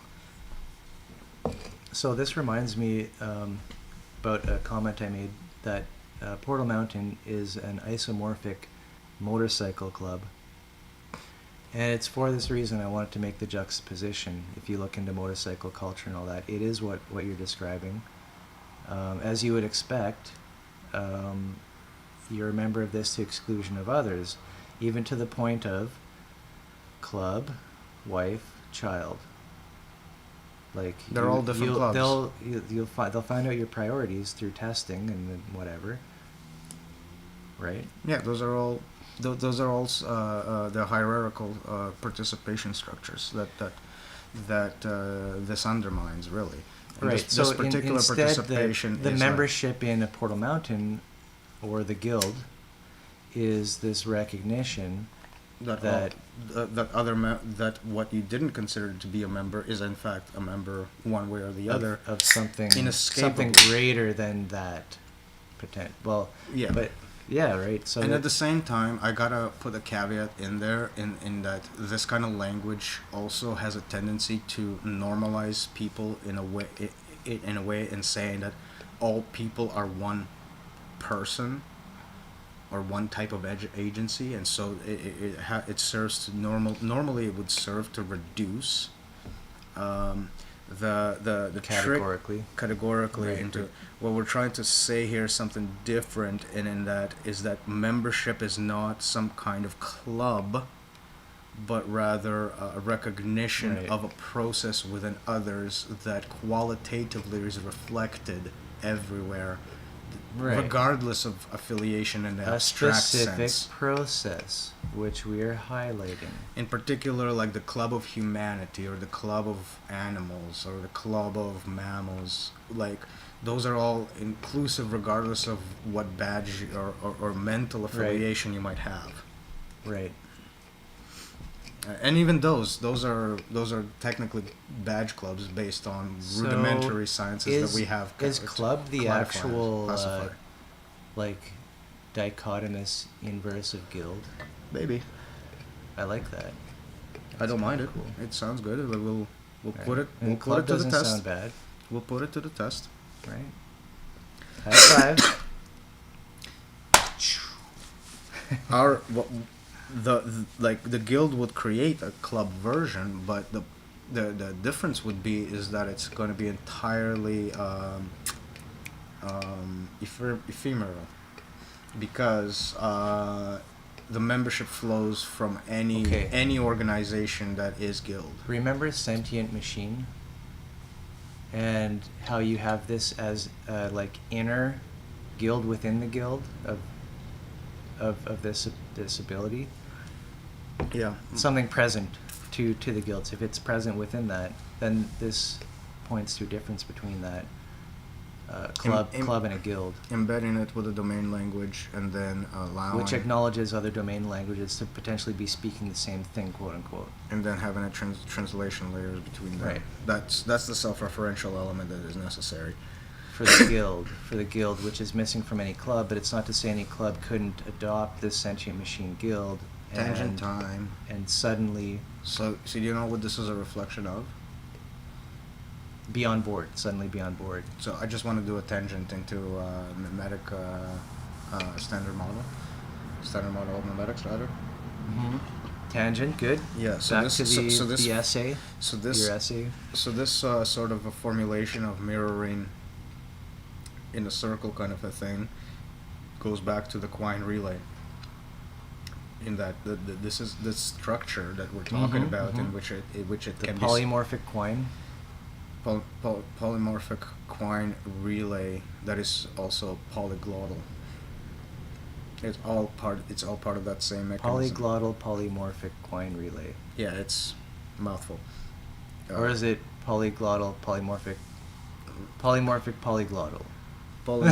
Which one first? Doesn't matter. No, it matters. This is for the official term. No. I think we're gonna have to simplify it at some point. No. Yeah. No, man. That's gonna be its definition. The funhouse. So yeah, the funhouse. And the point there was always that the structure that it is, right, is always self-reflective in every capacity. So no matter which part of it is being played, We if you will, construct reality out of chunks of reality that we already have as reality. But the polyglottal part is the interesting part, is in the where the representation in the self-referential element has a reflection in the extrinsic sense interpretation element. In that, for example, you can have an internal speech that is also reflective of an external phenomena. I can get into the specifics of the programming of it a bit, in that you can write, say, fully functional program that is written like a cake recipe, that if you Right. bake that same cake, it would be a pretty awesome cake. And yet it could say that the program itself could actually behave like a hello world program internally and just print that out.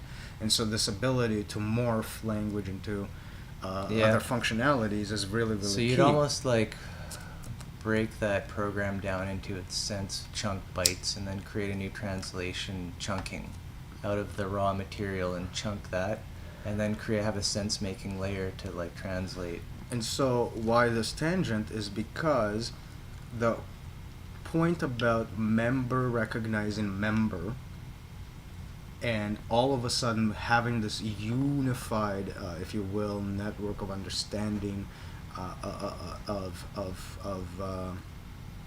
guild does not translate to a unified expression of the person. It does not commodify a person into a single. Right. This is It's such a general thing that it's only describing the bare minimum of what we all share in common.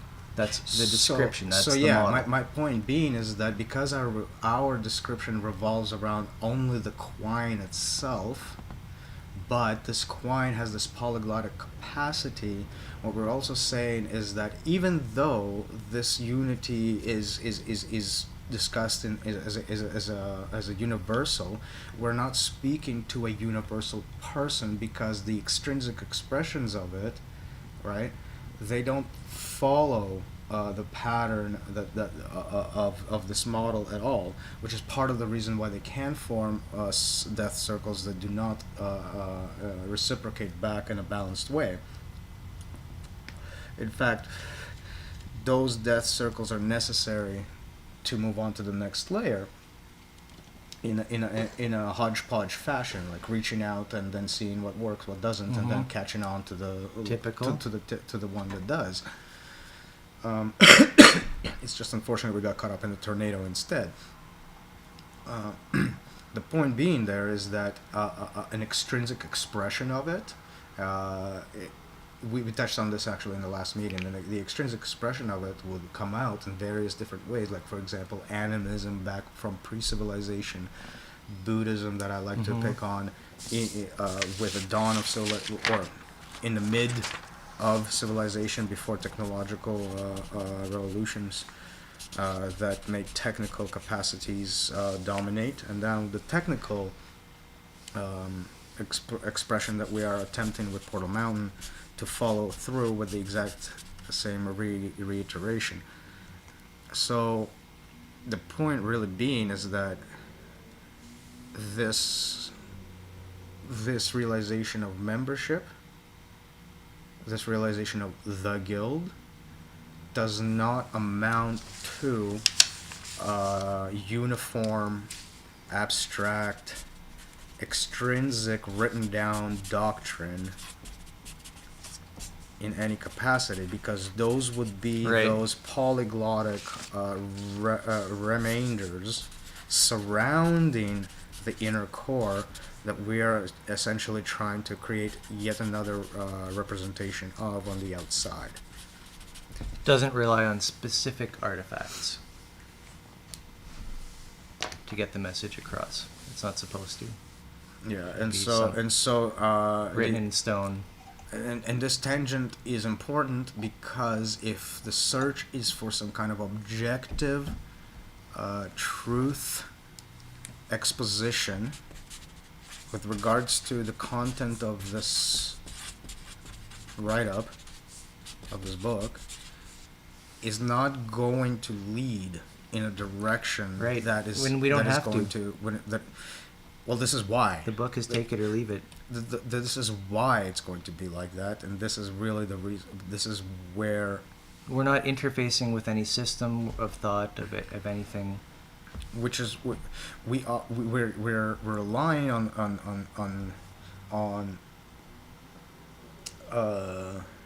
paraphrasing them. And we stand sense. on the shoulders of giants. Right. This is where we paraphrase. We completely acknowledge that.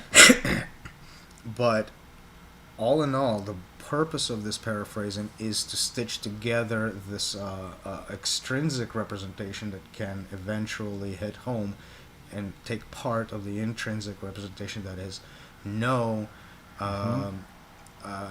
outer authoritative expression.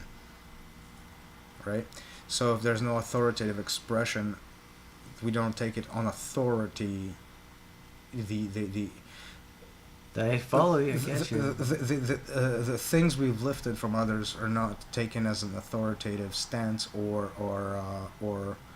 expression to rely on their expertise, but rather to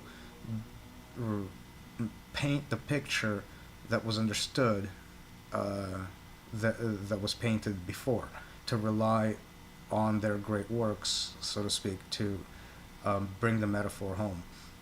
And with that, obviously there will be, like bibliography for that, when phrases are lifted that way.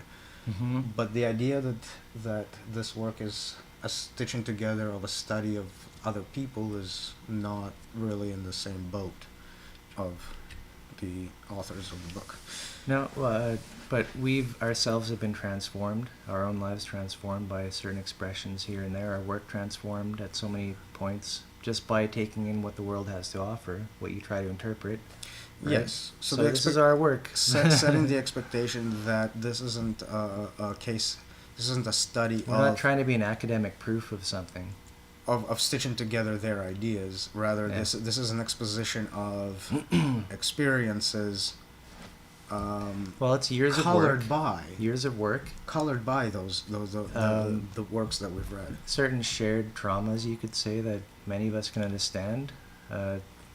Referencing to schooling, the zeitgeist, and all that. Like, we share a lot in common. School is when you're first ripped away from family. And it's like pain pushes you in a certain direction, right? I and we've just taken a certain generalistic outlet to our lashing out, if you will. Well, we recognize the specific problem, and that is one of language. Language is dying in the perspective that the conceptualization of the religious language do not carry through the technocratic society. They've been, for all intents and purposes, they've been relegated to pockets of entertainment. This reminds me of, like, when we talk about the model and the system, as like the model being an internal kind of representation and system being like external. Almost like neural and social get up a bit, it seemed like. But talking about model and system, right, as a dichotomy, model internal. So that's what it reminded me of. To speak to model and system just a slight bit, again another tangent. System is not bad, model is not good. Because model allows bad systems to flourish. So there's no moral dilemma happening between the two. The point really is that a system-focused machine is crusting. The reason it's crusting is because system-focused machine, model-focused machine. Because we're setting up a dichotomy there. Right? Because the only thing that the machine would be interested in is keeping itself going, and so all of its concerns are about its whatever death cycle is. This is running. the breakaway, the death cycle. Whereas the polymorphic machine breaks it apart as necessary and reestablishes new machinery as time moves on from moment to moment to moment. Which it always has to do, and it does never failingly, because we're still living. So for the self-identifying machinery, it means death. And so, right. And so on the layer of conceptualization, it feels almost like this is where ego comes into play. Ego translates this death into the narrative of self-death. Right. Right? This is where ego and self are different, in that ego is taking the abstract narrative and associates the self with a real object in there. And you get an affect sharing of pain over long periods of time. And so if the narrative dies, you die, pain.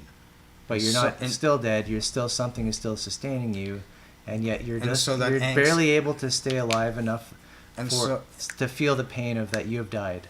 You just keep knowing that you're dead. The body keeps surviving, but the mental machinery has to reassert itself over and over and over. And the funny thing is, this reassertion of mental machinery over and over and over is what the model tries to make explicit and say, do it not only when the narrative that controls it dies, but control it in and of itself, so that you can slip in and out at your own whim. That is the difference between being hooked on it and the difference between being free of the tether. has nothing to do with the fact that life keeps going or Mhm. whatnot. It's just Right. it's just. I where- like this metaphor of a tether. I've used it in, for a long time. Well, I know it's a super common Buddhist type thing, anyways.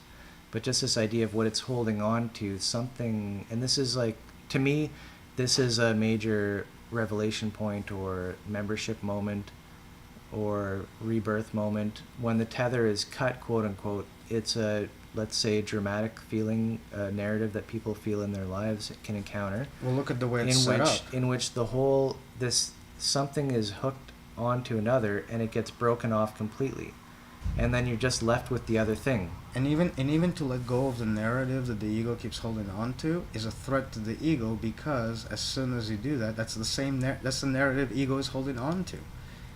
So even the very element Mhm. of your ego Yeah. doing this and being told that your ego doing this and letting go of this, you're still not it's not enough prompting to just let go of everything, because it's as if the ego dies and the same pain response is ricocheting back, as in the self has died. Mhm. And so this is the same discussion that we've had That's earlier. the only, it's like a hell. That's the only narrative that's left. If you have no cushion to rely on, the altruistic cushion to rely on, why letting go of this is so fucking horrible, and then it leads to the whole dark night of the soul, right? It's this pain point that even the letting go of the narrative, of ego letting go of the narrative, is itself the same quality thing, because now you Like still kind have of, the kind of jumping levels, but still doing the same because you're still architecture. you're still attached to it being a story of the self, and something Right. of the self in that story dies, and that death is still physically ricocheting as pain. Right. Yeah, which Not that, physically, but neurologically. You're right, I think. So Dark Night of the Soul, dealing with that. And it's almost like this cycle can just keep going over and over again until it kind of fades over years or whatever. Right? And you keep without- trying to deal with it and do different things. But this points back to, if you still don't build up the cushion of the altruistic mental model that simply speaks to this cycle going on and nothing more, only self-inverted. If you don't build up that this is just what's happening, it's okay, you don't have anything to rely on to come back to this is what's happening, this is okay. Yeah. And so your self-narrative remains damaged, Bling. whereas this self-narrative sort of circles back to this is okay, the actual self is not, is just. So how do you make sure building that that's narrative. injected? And Because this we're narrative talking about the eventually dangers lets- of waking up. So how do you ensure that that gets injected? When you're writing a book, at what point do you offer that piece of medicine? It's a difference. If something happens, just remember, this is whatever's happening, it's okay.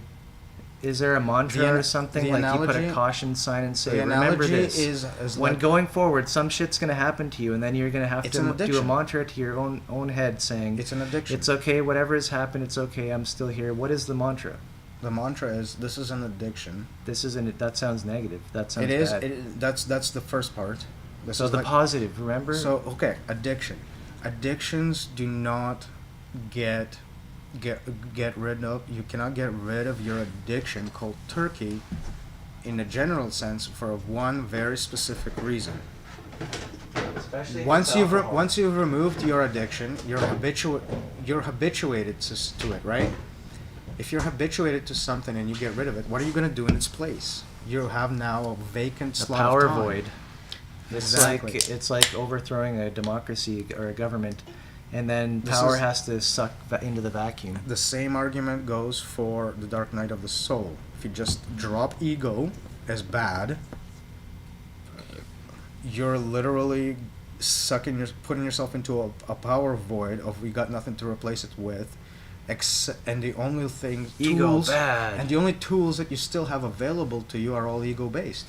Ego bad. But if all you have is ego based reasoning, Ego bad. if all you got is ego based reasoning, right? Like the only reconciliation is egoistic. Ego bad. So what do you do with an addiction at large? you develop a substitute habit. Substitute. And that's a common thing, you know, as people will say. And then you devote more and more time to your substitute. And then you let But it isn't go. this like supply side instead of dealing with demand? Like, why is it happening? There is a demand. You created a supply. And now you move into your supply base. That is literally that process. Instead of waiting for some savior to yank you out You're of the talking about situation. the commodification and all that. If only I could spend my dollar to yank myself out of this. No. That's why it doesn't work. Because they care about your dollar How much and not you. Jenny, I have one question. How much will it cost me to end this pain? How much? How much is this pain? Remember, Yes. like, everything is quantified now? Yes. It's all laundered through money, currency. How much is Ye- this? How much is that? Oh, how Yes. much is that? How Yes. much is that? Yes. Yes. Stop the pain right now. How much will that Yes. be? Yes. Yes. Oh, sure. Yes. Yes. Of course. Yes. Mm-hmm. Mm-hmm. Yes. Guaranteed, in fact. Or your money back. Notice how you caused yourself a lot of pain? You just didn't do that. Oh man, oh man. Oh, man. So we're only at the very least or most hoping that a participant gets kind of some type of discovery in the polymorphic machine section, which is near the start of the book. That's our only hope for that, and if as far as But remember, and that's not the book isn't aimed the bar for that. for membership is fundamentally conceptually low. It isn't in Yes. It isn't based You're not on talking cognitively. You're talking participatorily. Yeah, it isn't based Yep. on like the number of concepts you acquire from the discussion. Participation. If you remember four things, if you can remember four things, that is enough. Right, and that's there's a big difference between membership in certain guilds, this and that, and membership in the guild. We'll say all capitals. Right. Right.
Buddhist realms of the creators. There's which, another which realm. Other? There's another realm of the gods that use the creations of others to make things with.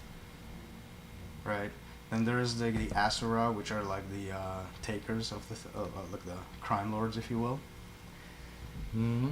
The archetypes, the primordial archetypes, they're like the creators. The Ashura. Shit, I had it lined up really well.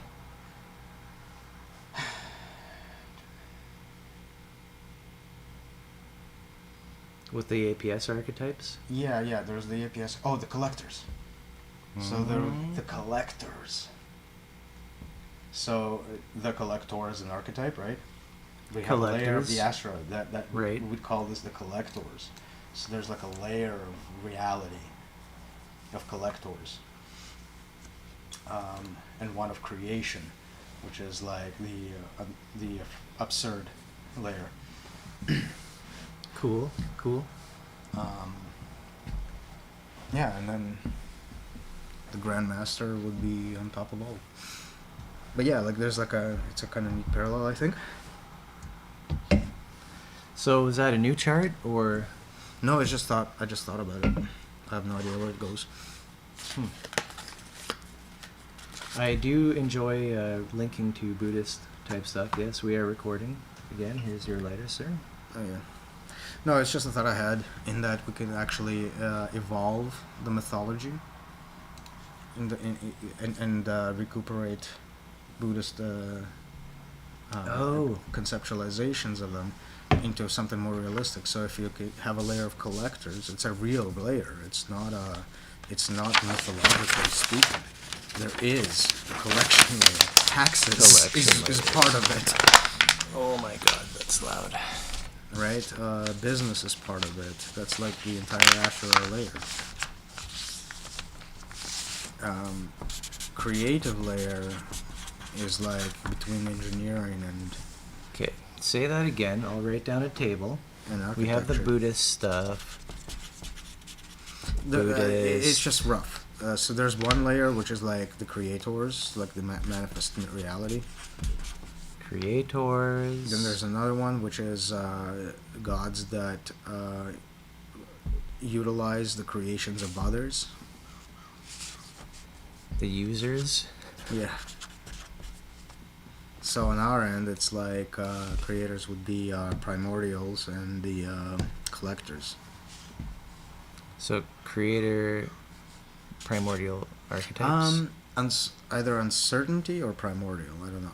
Do you want to use the actual archetype or the name of the stack? Let's try. Primordial, and then in brackets. Uncertainty, because we don't know about that. Not primordial. Uncertainty. So absurdity. Creators, Absurdity. users, absurdity. Yeah, that's fine. Users. Collectors.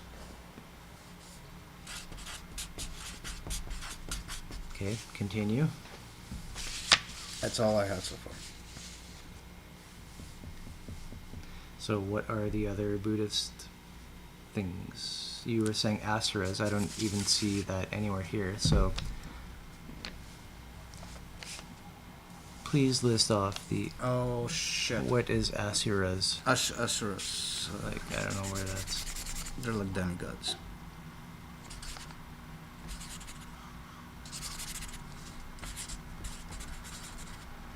There you go. Demons. Okay. So, like... I think we should just, bust off this chart table here right now in like a couple seconds. It's kind of hard to describe this in Christianized terms because part of the problem is that there is layers above humanity that constitutes a kind of a demonology, and layers below humanity that constitute a kind of demonology. Layers below concerned with punishment. Yep. And retribution. Layers above are concerned with greed and bling. So the greed and bling layers is long lived and much more pleasant most of the time than the human realm. Gotcha. Demonology, and this is basically market machine. Yep. Like it's all ego, Yep. affect, exploited, etc. Right. So I know. how does that help that? And that could help us to normalize our own categories later on if we decide to come back to this, research Buddhist If more. we ever start talking about Think about certain things more deeply, whatever. if we start talking about archetypes, primordial archetypes, this is where this discussion will come in. Cool. Are we ready? Very cool. Where are we we're going? We're we're already still going. man. We're rolling. Let's roll. Yep. But so I wouldn't consider this a total tangent because you were mentioning before that you thought we should get into mythology today. Mythology. Like what we're doing, I don't quite get it. So the problem with getting into mythology is that mythology, to be useful, has to be something that you wouldn't even want to call a myth. Right. I understand. This kind of blending in is part of the whole maintenance ideal. Virginia, consider this, that modern day peoples and cultures have realized this, and some of them have gone mad enough to start what they call LARPing. LARPing is the taking on of myths kind of in a semi-ironic stance, but still a fun, like for the purpose of fun and enjoyment. Right. What's it called? Live action role playing. So the that's like say nerdy extreme connotations to that word or phrase. So LARPing and ARG or ARG, alternate reality game, would be to just refer to the thing itself, sort of in a more neutral kind of term. Let's call it. The only issue I would have with those two concepts... Virginia, wait. No, your problem is already solved because we have a corporation running in which we have an actual business. You can look it up. We have certain services and employees, relationships. It's an organizational structure. This is the myth you already believe. So that's what we do. That's why it has to be like that. This is where I can get into trouble with saying something along the lines of you gotta be a true believer. But let me qualify that. LARPing is more like a fake it till you make it sort of scenario. So because one of the problems with it is that in the back of your mind, well, it can be totally you fiat. are telling yourself it can be totally that fiat. Sure, it could be totally fiat, but in the back of your mind, you're still telling yourself this is not real. So that little undermining because thought, you know that it's totally fiat, right? So we get it. So there's a small distinction between LARPing and actually taking it on. This is in why a format this is that why I'm talking calling about. what we are doing LARPing is a quote unquote insult, because our source of coherence, what we're reflecting on, has nothing to do with some arbitrary system instruction or this or that. Yeah, like I would say that That's the difference. The primary source of this has been reflection. Reflection, self-reflection. Self-reflection with reflecting with others about that. Right, and it just outcome. keeps fueling itself. Like we've had people in our network who are awesome, amazing, And not just that, for years and years. Even the material that's been read and digested over the years has been also not internalized in terms of this is the rigid system to follow, but rather the description of those experiences do resonate with these experiences, and So there's an obvious bias to it. Oh, so I wouldn't say there is. Like, it's impossible to say that there isn't. But that bias is towards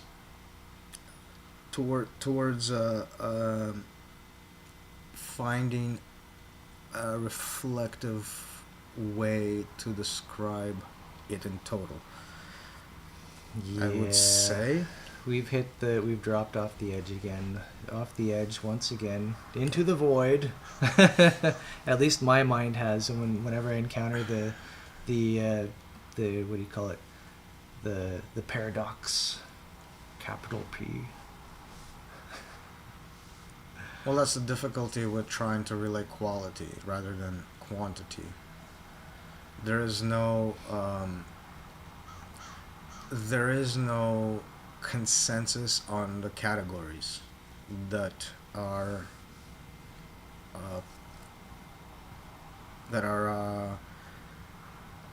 expressed. Yep. The only way to hit on the actual qualities that are sought after is to have them already resonate back. It's like a fuzzy negotiation. Very. And it using and what we've described about the sentient machine, right? Like that's what we're into again now. So that's great, and I think we've done a wonderful job on the self chapter. Like as far as this book goes. I guess the argument with the sentient machine will be that if it's made to be able to reflect itself to a certain degree, it will be able to find a resonance in other self-reflecting machines to the point of where there's a commonality in the expression of the qualities. Yeah, this is like talking to your neighbor and realizing you can speak languages that you don't expect from most people. You can talk using certain symbols of, I guess, what you'd say like higher coherence things, meta, get into meta subjects. Just start, when somebody starts reflecting on their own mental processes and how objects arise and fall and through perception, and well, like once you're into that, like you already have self-reference. Given that the biological machinery is so similar, the conceptual machinery that would express experiences will tend to gravitate towards a commonality. And this work is to acknowledge it explicitly and run with it, really. Heck yeah. And only to admit that it happened many times before, at one point without the intervention of any extrinsic system, at another point with the intervention of the cosmological understandings of the time, and a third time with the informational understandings that we currently found ourselves in. And we find we have to move through that. We can't just go back to a primitive time. We have to go with what is in the minds of the people right now, which is a highly upgraded state of externalization ability and all that. Talking about the gods and the creation of the world, and some such subject which is easily explainable by material mechanics is unnecessary at this point in time. There's a massive power behind that fact of so much externalization, in that people are free to believe literally anything, right? Not that they're free. They can be coerced to believe and subjected to specific belief slot. I'm saying that they're not free. I agree with that. In You the can general go so sense, many ways because in that's that. not what happens in practice. This freedom is recuperated immediately in practice into slotting people into specific belief slots. Right. Exactly. And damn you if you try to run away. No, it gets used. That's the point. That's the scarcity element. It does get used. And that's the scarcity element. My point was that your mind, our mind, our collective mind, what people think, our culture has this externalization ability of thought itself, of how to make sense of reality, of what's real and what's not. Math. So what I'm saying is the whole stack is programmable at this point. there's nothing that has to lead back to reality, quote unquote, through the senses or any kind of sense making. Yeah, that's my argument with the introduction of numbers into language. So once you do that, the number system underlies historically, everything. metahistorically speaking, we are at the point in which we decide, can the human mind and reality be completely programmed and captured into a top-down, like complete slave system, where everything is clockwork and you just export energy from these pods of people that do work, and products come in, you give supply into the factory, and then products come out. But it's like these perfectly programmed, maybe even VR sets, maybe they think, it's like that they're in they accept the VR avatar world, and like everything is happy, and The Matrix has you. whatever, man. Like that shit's fucking coming out now. The Matrix has you. 25 years later. Yep. Anyways, so good times. So we got into the sentient machine stuff too, which is, I still think that we should crown this book off with something like that. So what do you want to discuss about sentient machine other than its mechanism and its output? Because its mechanism is basically the layering in of the domain and complex adaptive system. Domain, complex adaptive system. Mm-hmm. That's the double layer that we've been discussing. So beyond that, machinery-wise, mechanically-wise, there's nothing to discuss. So we were talking about we had the word programming in there. Well, and that's okay. I can definitely say that Portal Mountain language glossary is very much dominating here, which right. is also the domain language. Right, so Portal Mountain has its own It is its own domain, yeah. Mm-hmm.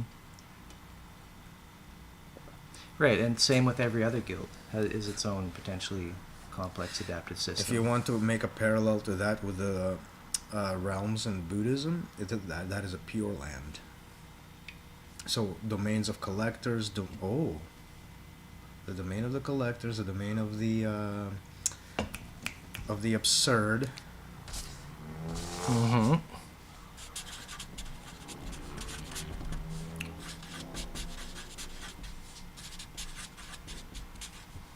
And what did I just say? The domain of the collector, the domain No, before of that. Collector, absurd. Pure land, right? So, right. So Portal Mountain would be a pure land, a domain in which these kinds of this is qualified, this is undermined.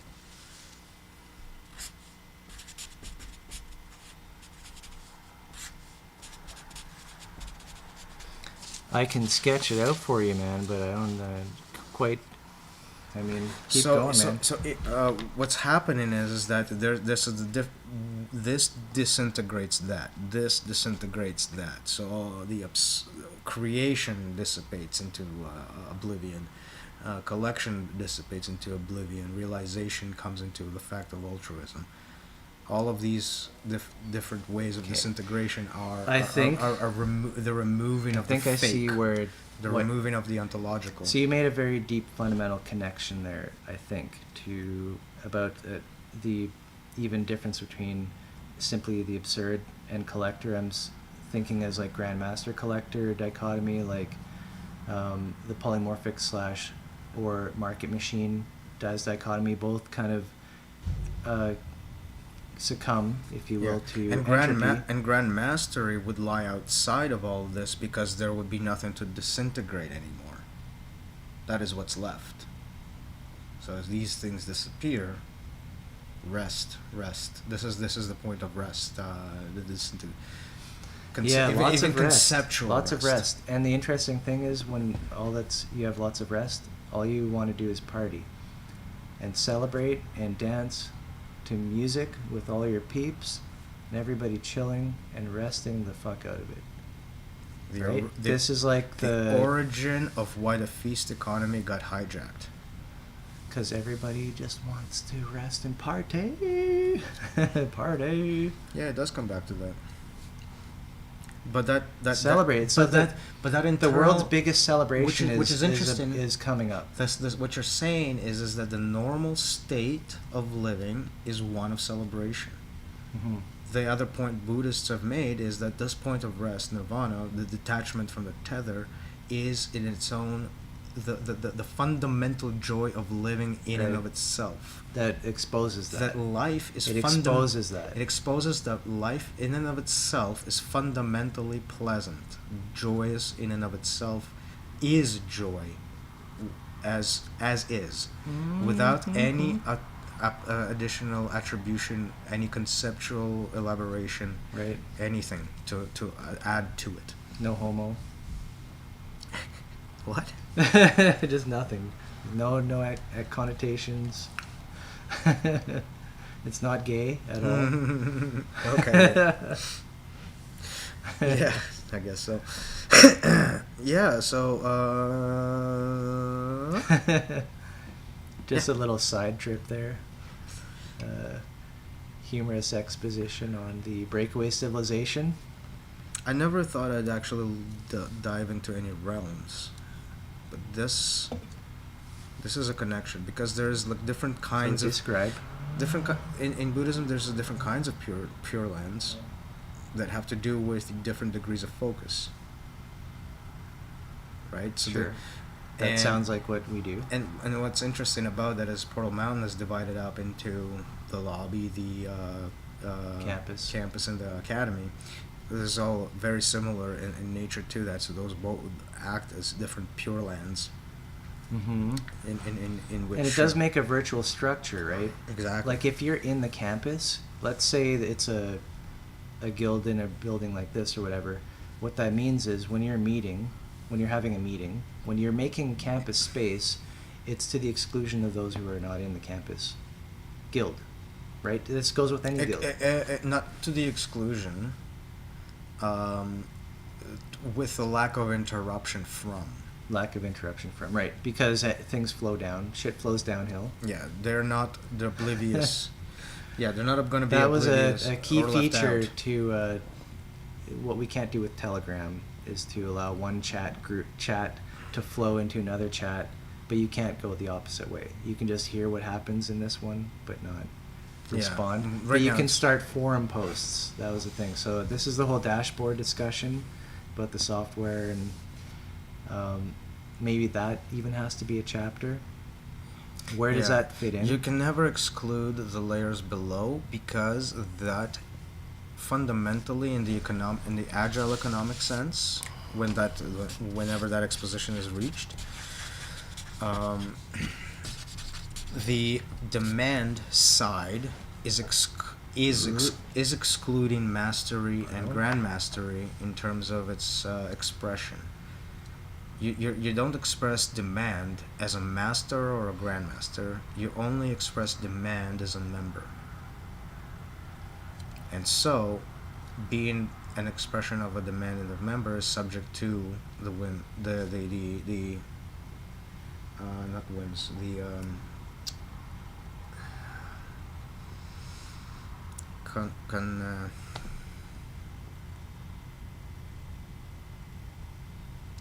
the word process, protocol, and constraint. Constraint. You're subject to being as a master. You're constrained by the model to deal with demands, and if you make a demand as a member that conflicts with the constraints of the model, as a master, you must yourself weed your own demand out. So, it is not in the. Otherwise, the coherence level is low. That highlights a role of the master to weed out demands. Not only to fulfill or supply. Yeah, so masters would negotiate essentially of the available supply across demand. That's their only job. And a To grandmaster, balance and what's available and what's being demanded. a grandmaster would be a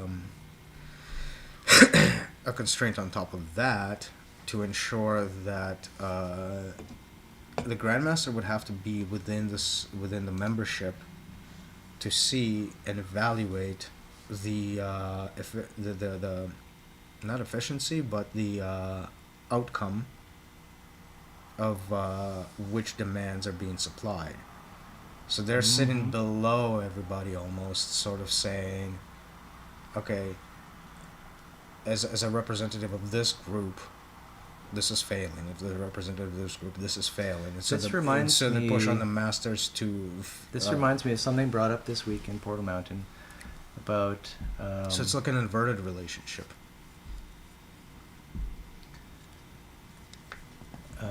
In fact, this inversion can be contrasted with the corporation itself. That is system. It's the same process inverted, in which the grandmaster is doing these things, but restricting in the opposite direction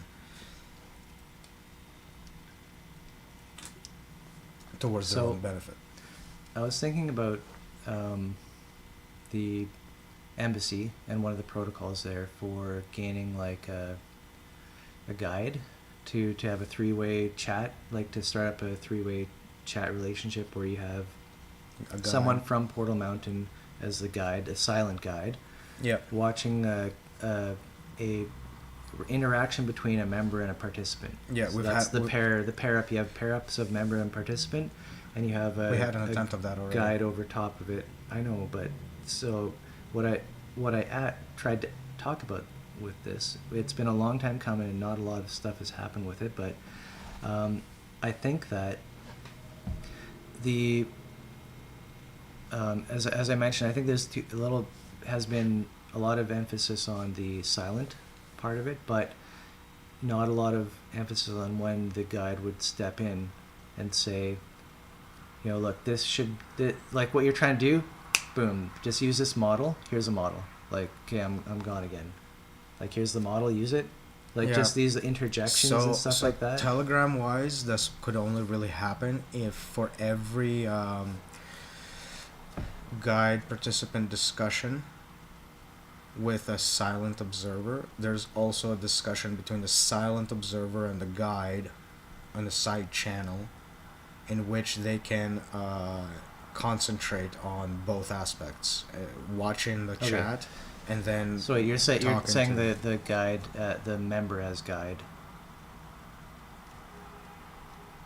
Like I thought you just so if you split have apart guide and So if you have guide participant chat and a silent observer, like a master overwatching it. yeah, guide participant. So guide being typically a member. So if at you take the overseer, has to be a member. yeah, if you take the person silently watching Right. and the person doing the guidance and do another chat here Mhm. on the side, this is how it would work. Right. Because you have to be silent here, but be like, Yeah, okay, yeah, for yeah. this, No, dude, you you're gotta do absolutely this, right. or this is what I Yes. see. Um, And that way you 100%. protect the other member. So you don't involve the participant in the politics of Yeah. the advice. or Exactly. whatever. Beautiful. Yep. That part I hadn't seen that expressly said. I don't know if that's how it worked. That was though. the idea, yeah. That's how it works. Yeah. Maybe I didn't actually qualify as good as this before, so. Hmm. Well, that's critical, and so this is the kind of like buddy system of Portal Mountain, if you will, to like just keep things social and support is always there and all that. Yeah, we don't have the critical mass for it yet, but definitely is the idea. In theory, So critical mass It is could work. is interestingly a very systemic premise. So critical mass is don't not. even worry about it. No, and the point I'm making is that it's not the criteria that the be in and end all for us. No, In for that- for us, the only critical mass that matters is getting over that little jump of recommendability when one person says, "Oh, hey, check this out. Hey, check that out," and you recommend. No, even something. that is systemic to the point of where But- we can let go of this too. Okay, I'm just saying, it's break time, and that is just it's a small hurdle. No. Our material is so awesome that it will reach that threshold, but we just give it a the boost. realization that all temples fall, it only points me to Of course. one specific. It's actually to go back to not the narrative but to the altruism facet of thinking about it, and the point being is that the cup is already broken. You ever heard that expression? If you have a favorite cup in your drawer or something There's no like that, use crying over spilled milk. unless you're unless you've just given birth and you've been and you sucked it out of your tits. Trust me, it happened, and yes, there is crying over spilled milk. But there's no use. No, it doesn't. It doesn't do it. It doesn't help. My point is that look at whatever your favorite object is on this planet, and think of it as already broken, and fallen apart. Right. Likewise with the temple, the Buddhist temple. Likewise Yeah, with the guild. Of course. Every Of Buddhist course, man. statue you ever see in your entire life, Yeah. think of it as molten down fucking puddle. So I think this comes with the realization. So The- letting to go membership. is not an issue. It's already gone. We're okay. We can still do this work. Right. You're talking about regardless. the straw manish idea, straw manage. Systems come and go. Animism came and went. Buddhism came and went. We will come and go. Portal the- Mountainism, But the model resurges because it is there. modelism. Modelism. The true modelism.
Vale, back to business.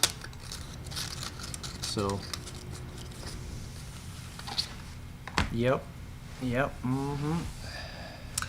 So, it is very important Don't start that. to Not again, Zhenya. not get lost in the cycle of the death. Nazi German scientist. What's funny is that samsara is described as a cycle. The death circle is a circle. This is not a coincidence, and it's not what do you call it? An imaginatory structure, if you will, but rather an observable. Accident. It's not an imagined a cosmic cycle. It is an observed, concrete Yes. cycle Therefore, you can. that is in the abstract, which Mhm. which is why it doesn't very well jive with specifics in the concrete every single time you talk Right. about it. So even to try to test this model, you'd have to already be building up abstractions to test against the abstractions. So part of the problem with trying to interpret this cycle is trying to interpret it in a quantifiable way, which is the wrong way to look at a concept called karma. Karma is not quantified in this analogy. Like action mechanistic? reaction. There's still a some, mechanism. There is some mechanism. But because it goes through the abstractions of narrative and obfuscation of the market machine, right. the action and the reaction. The end actual result that's felt through time by the body so is, what we is have always is completely separate to that. We have qualities translated to quantities, reprocessed as other quantities, retranslated as quantities, and then there is a reaction. And because of this laundering mechanism of the quantification process in between, right, the idea that retribution through intention is quantitative, like a bank account, is nonsensical. It doesn't even match the observation that we're making here. We're making the observation that there is no way to literally connect this action to this reaction, and that is worlds apart. And if you look back into the original Buddhist descriptions of karma, you talk like that as well. That you have a potential for a reaction right now, a potential of a reaction for later, a potential for a reaction for something you didn't even have anything to do with at that point. Right. And so this is not because it's a quality. And it's such an not a bank indirect. account. It's such an indirect soup of causality. Exactly. It's this layer laundering mechanism that goes through the enumeration layer in the first place. That And it's not to say that, let's say you piss some dude off, you're in one gang, and then you attack some other gang and he gets revenge later on. That's a mechanistic kind of commodified market machine reaction that people would associate with karma. Like, oh, you did this, now you're going to get it back on you. That's because it's easy at that point to take quality, quantity, quality, and match them up into one process. It's just the same thing that just happened. This is what's called justice. Eye for an eye, for example, is a quantification of the event. Taking somebody else's eye because they took some person's eye is not going to bring back the original eye. So right. it is not connected. It's an extra harm on top of potentially, if you want to look at it that way. Right. But see how the quantification element of it, calling it justice. If you were about to take someone's eye, you're going to scoop it with your finger. You've got them tackled down. You've already tackled them, and you're going to scoop their eyeball out. You're thinking, somebody's going to scoop my eye out. And then that stops you, right? Just because you know that the scooping of your own eye is about to happen. Somehow that never happens through history. I know, that's the ideal thinking. Right, like, but people could learn. and this is the disconnect of the protocol. This is gonna happen. No, So no. look, this is the protocol disconnected from the actual running away with its own garbage output. Right, but imagine how much worse it could be. This is a commodification.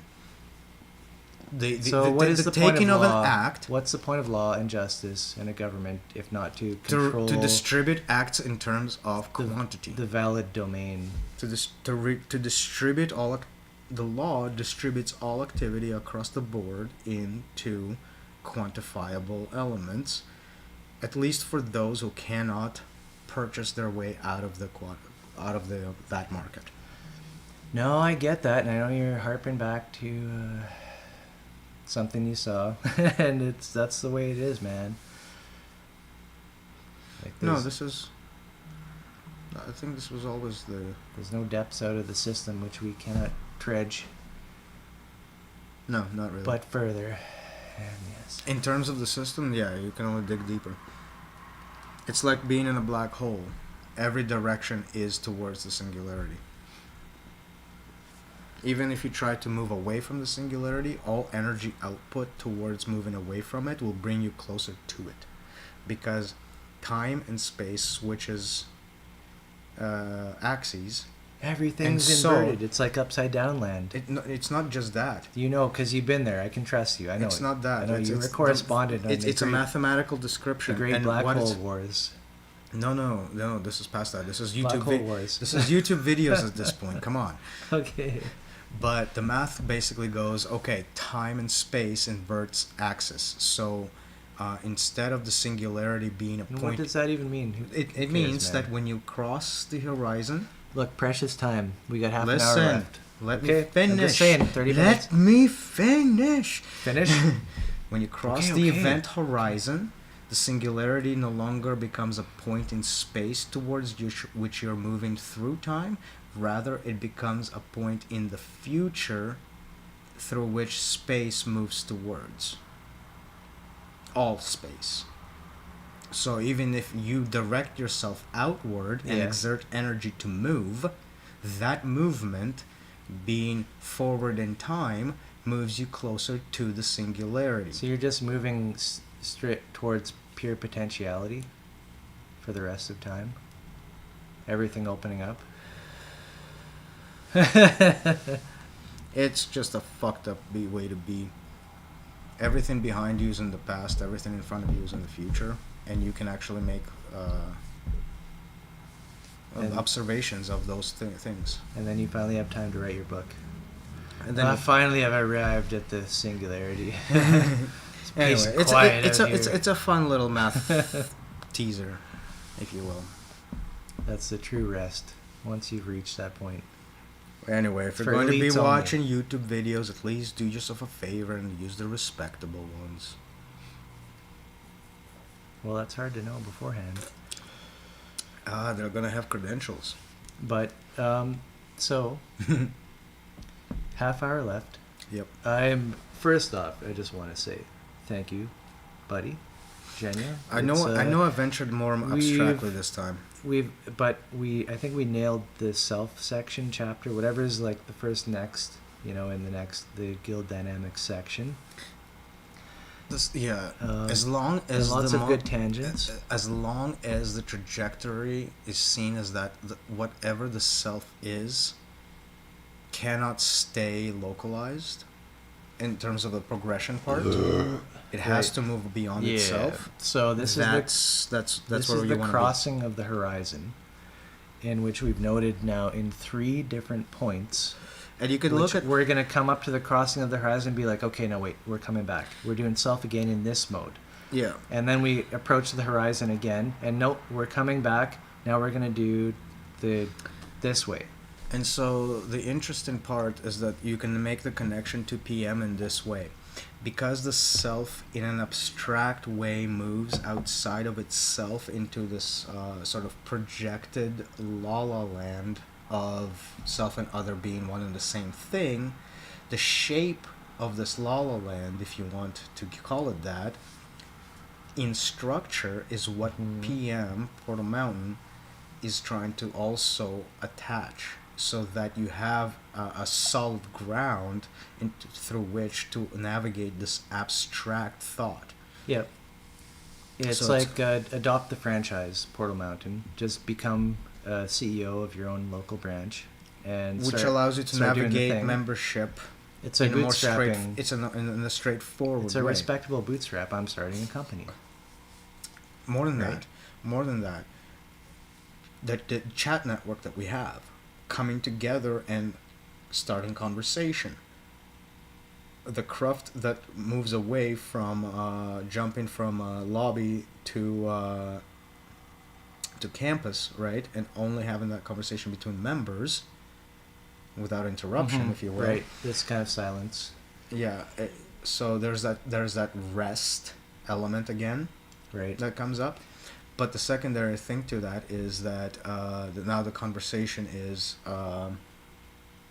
tailored to.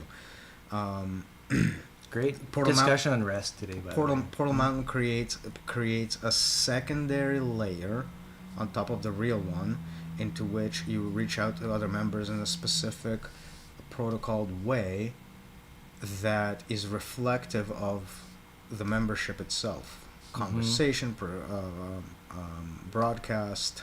Right.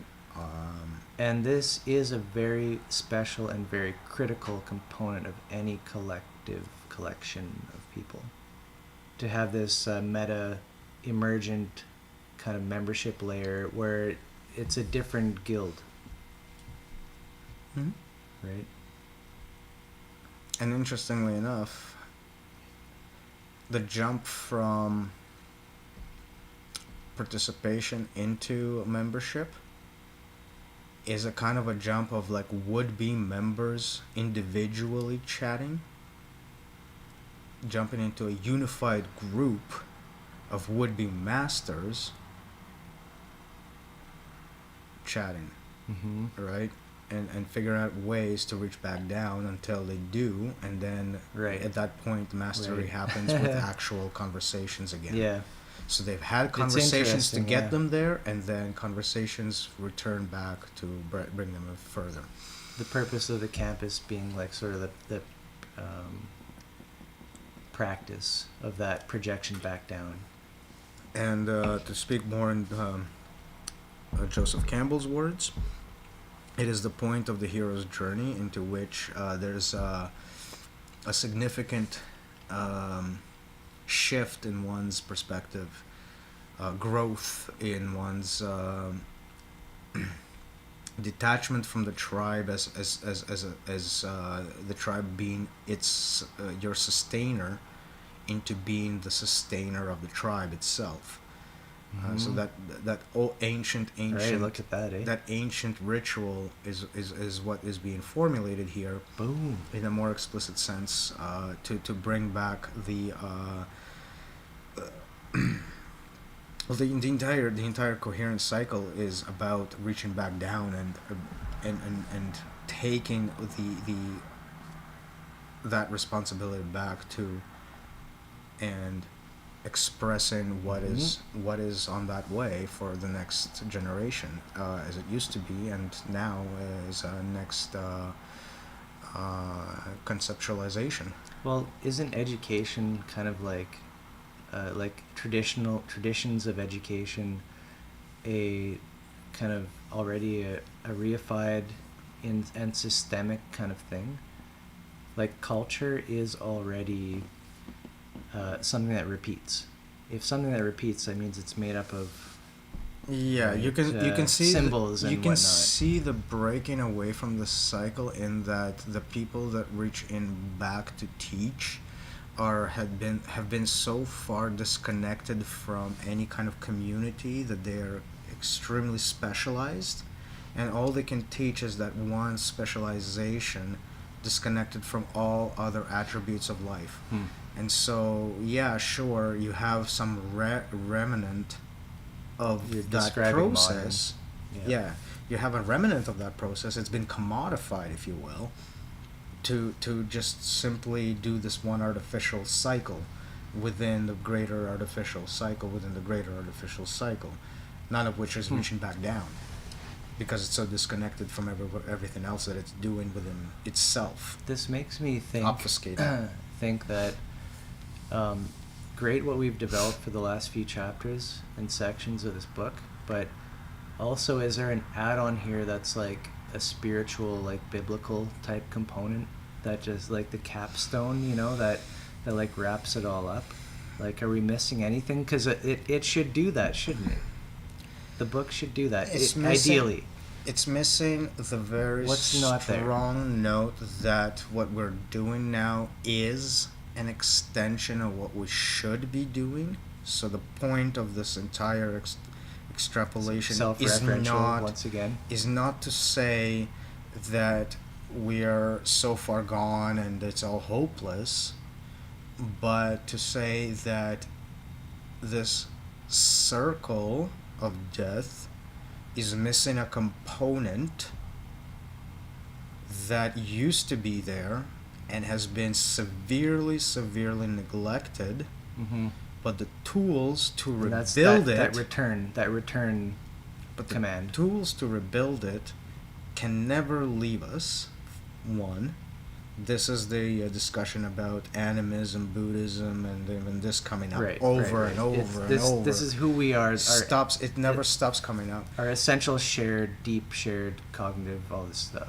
The other real crucial point is to say that cannot proceed with garbage being flung out of the loop exclusively to the detriment of the feedback that has to happen back into the layers out of which we have emerged to begin with. Yep. And with that, the analogy of the hero's journey is made, and the hero, in the parlance of Portal Mountain, is the insight into the potential for that specific pathway back down to return. Right? And that's the narrow path, if you will. That's the difficulty of the journey in and of itself, is to return and to let go. Correct. Of every narrative that will hold you from that. Yep. Oh, and they that just would keep coming. They perpetuate keep coming and coming. That perpetuates the ego, that keeps the tether Correct. going. Yep. Into no, this. Absolutely. Yep. So this is where and that's a trick. That's a trap. There's a trap in this that. This is where we can become charlatans. The narratives just keep coming and coming, don't they? But with that, dude, like, we gotta go. We're, I'd say, we got to get you home. So, am I becoming more like a Leninist sort of facial? I don't know how that works. Maybe you got some kind of style going on. Lenin had like a mustache and a triangular. Is that what you're going for, anyways? No. Yeah. No, I'm just amused with what I'm seeing. Yeah, me too. I haven't recognized myself in quite some time, and this is just getting worse. Well, what is better? What is worse, man? It's better that we're still here. Better when I look like fucking Ragnar, Viking, sort of I will kill you, and if you look at me wrong, sort of. The Viking. Well, you can still grow your beard out. Why not? I can't see it, but. And of course, everybody knows I got the Jeebus. The Jeebus going. Can rock it either side if I wanted to. Yeah. Interesting note. Just been pushing out this hair as time goes on. Can you believe it? Yeah. I haven't cut my hair through this entire series. We're at meeting 37 today. 1 every 2 weeks. You do the math. Well, anyways, 1.5 years, yeah. I just trimmed this part so it goes more down. I'm neck bearding it. Like, I didn't do my neck at all. No, I usually trim her down. By the way, this is what it has devolved into. Hit it off the neck, right? Our trimming fucking habits. We devolved. Well, we stopped talking about the book, and now we're just here. We are humans. We're here having chats. But yeah, because we need to basically get the F out of here. What time is it? We got Yep. 15 minutes to Yeah, get you we're all out on in your way. 5. So with that, I think we ended on a grand note, a glorious note. Of course, the return of the hero. The return of the hero, and that's what it's all about, doesn't it? In one way of saying. It's a fundamental Sure. precept, if you will. So the book has to take this shape. In other words, the book has to largely yeah. reflect this. So This is what's going on. Read this book. Be part of it. So- Be part of the whole thing happening. So if I were to mention the word bibliography again, the strange loop and Douglas Hofstadter is going to be there for this very reason. This is the loop that Always we are comes hitting up. on. It's strange in its nature. And the exposition as to what makes it strange is going to be relegated to Douglas himself, because he's the best authority on the exposition of the matter. And then respect to Darren Allen. Yep.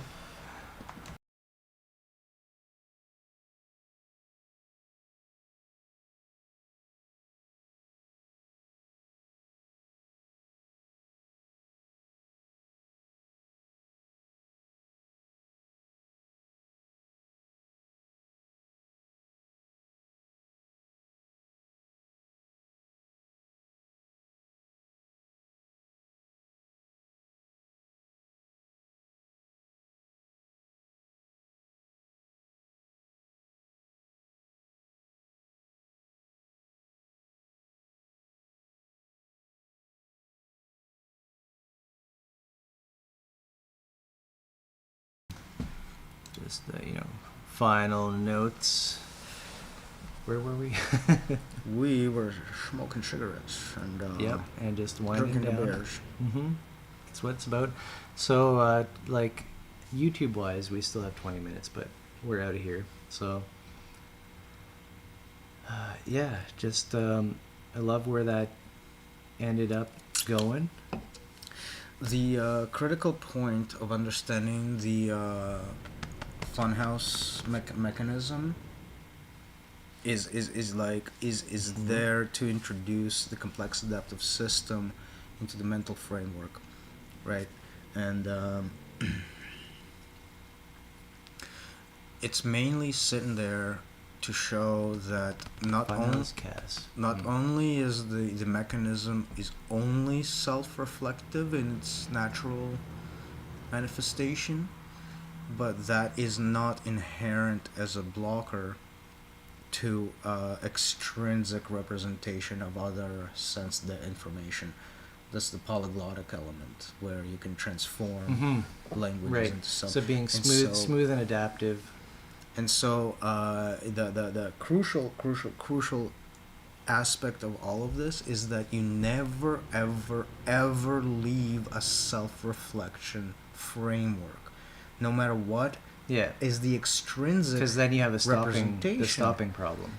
No matter what the extrinsic representation is, it never ceases to affect the internal representations of. So how do you do that? Connections. Never exit the self-referential loop. Just don't do it.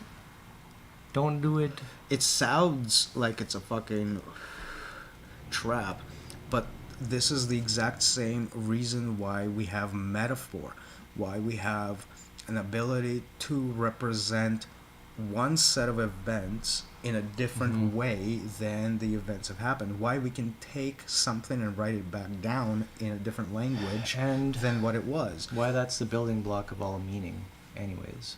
Exactly. Metaphor and that little analogy. outer layer is like a very thin atmosphere around a very self-referential core, right? And it's only like very it's extremely what you would normally say superficial.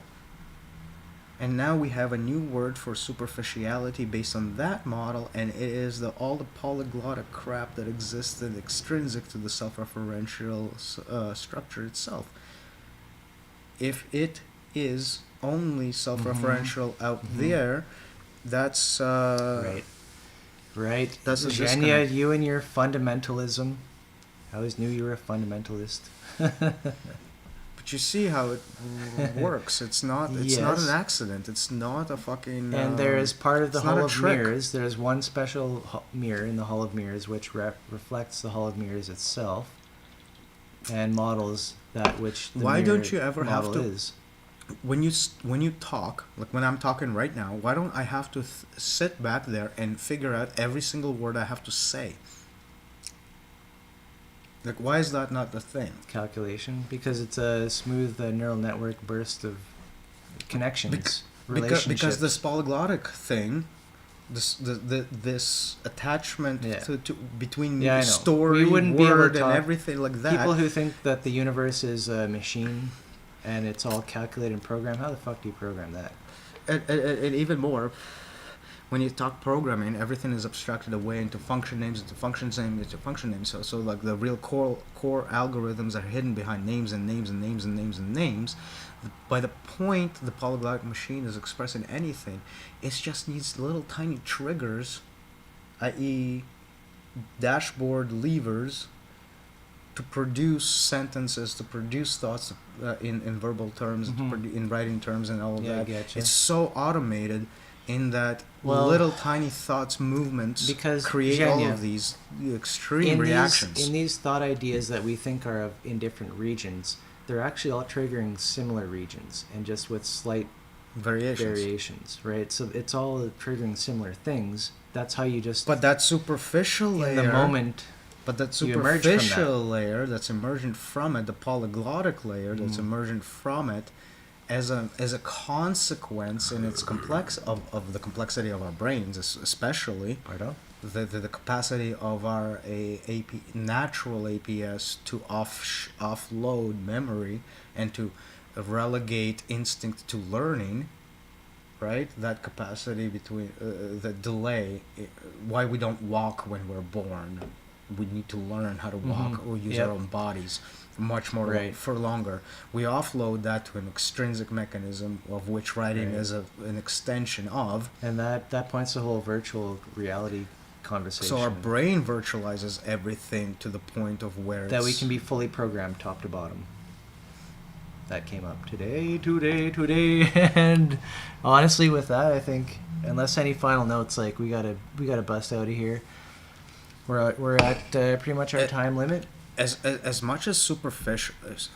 I'll leave with this. As much as the superficiality aspect of us is the weakness into our mental capacity, the It's also a massive power. the build up that allows this level of superficiality in the first place leaves a potential, leaves such an enormous potential for the polymorphic machine to just sweep up and say this is this is me. The polymorphic machine is coherent with that. Yeah, the with view, what the market machine has created. the view of the species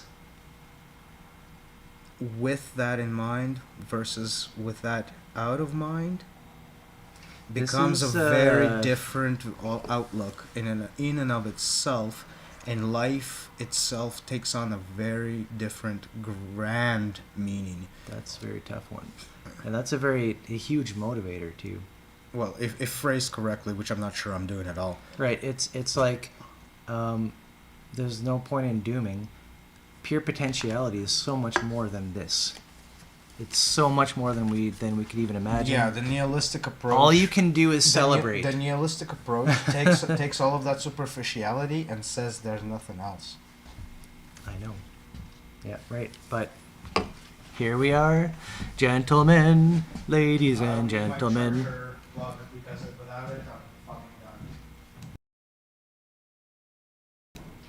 Good times and peace to you all. It's been great. And with that, we are out. Peace.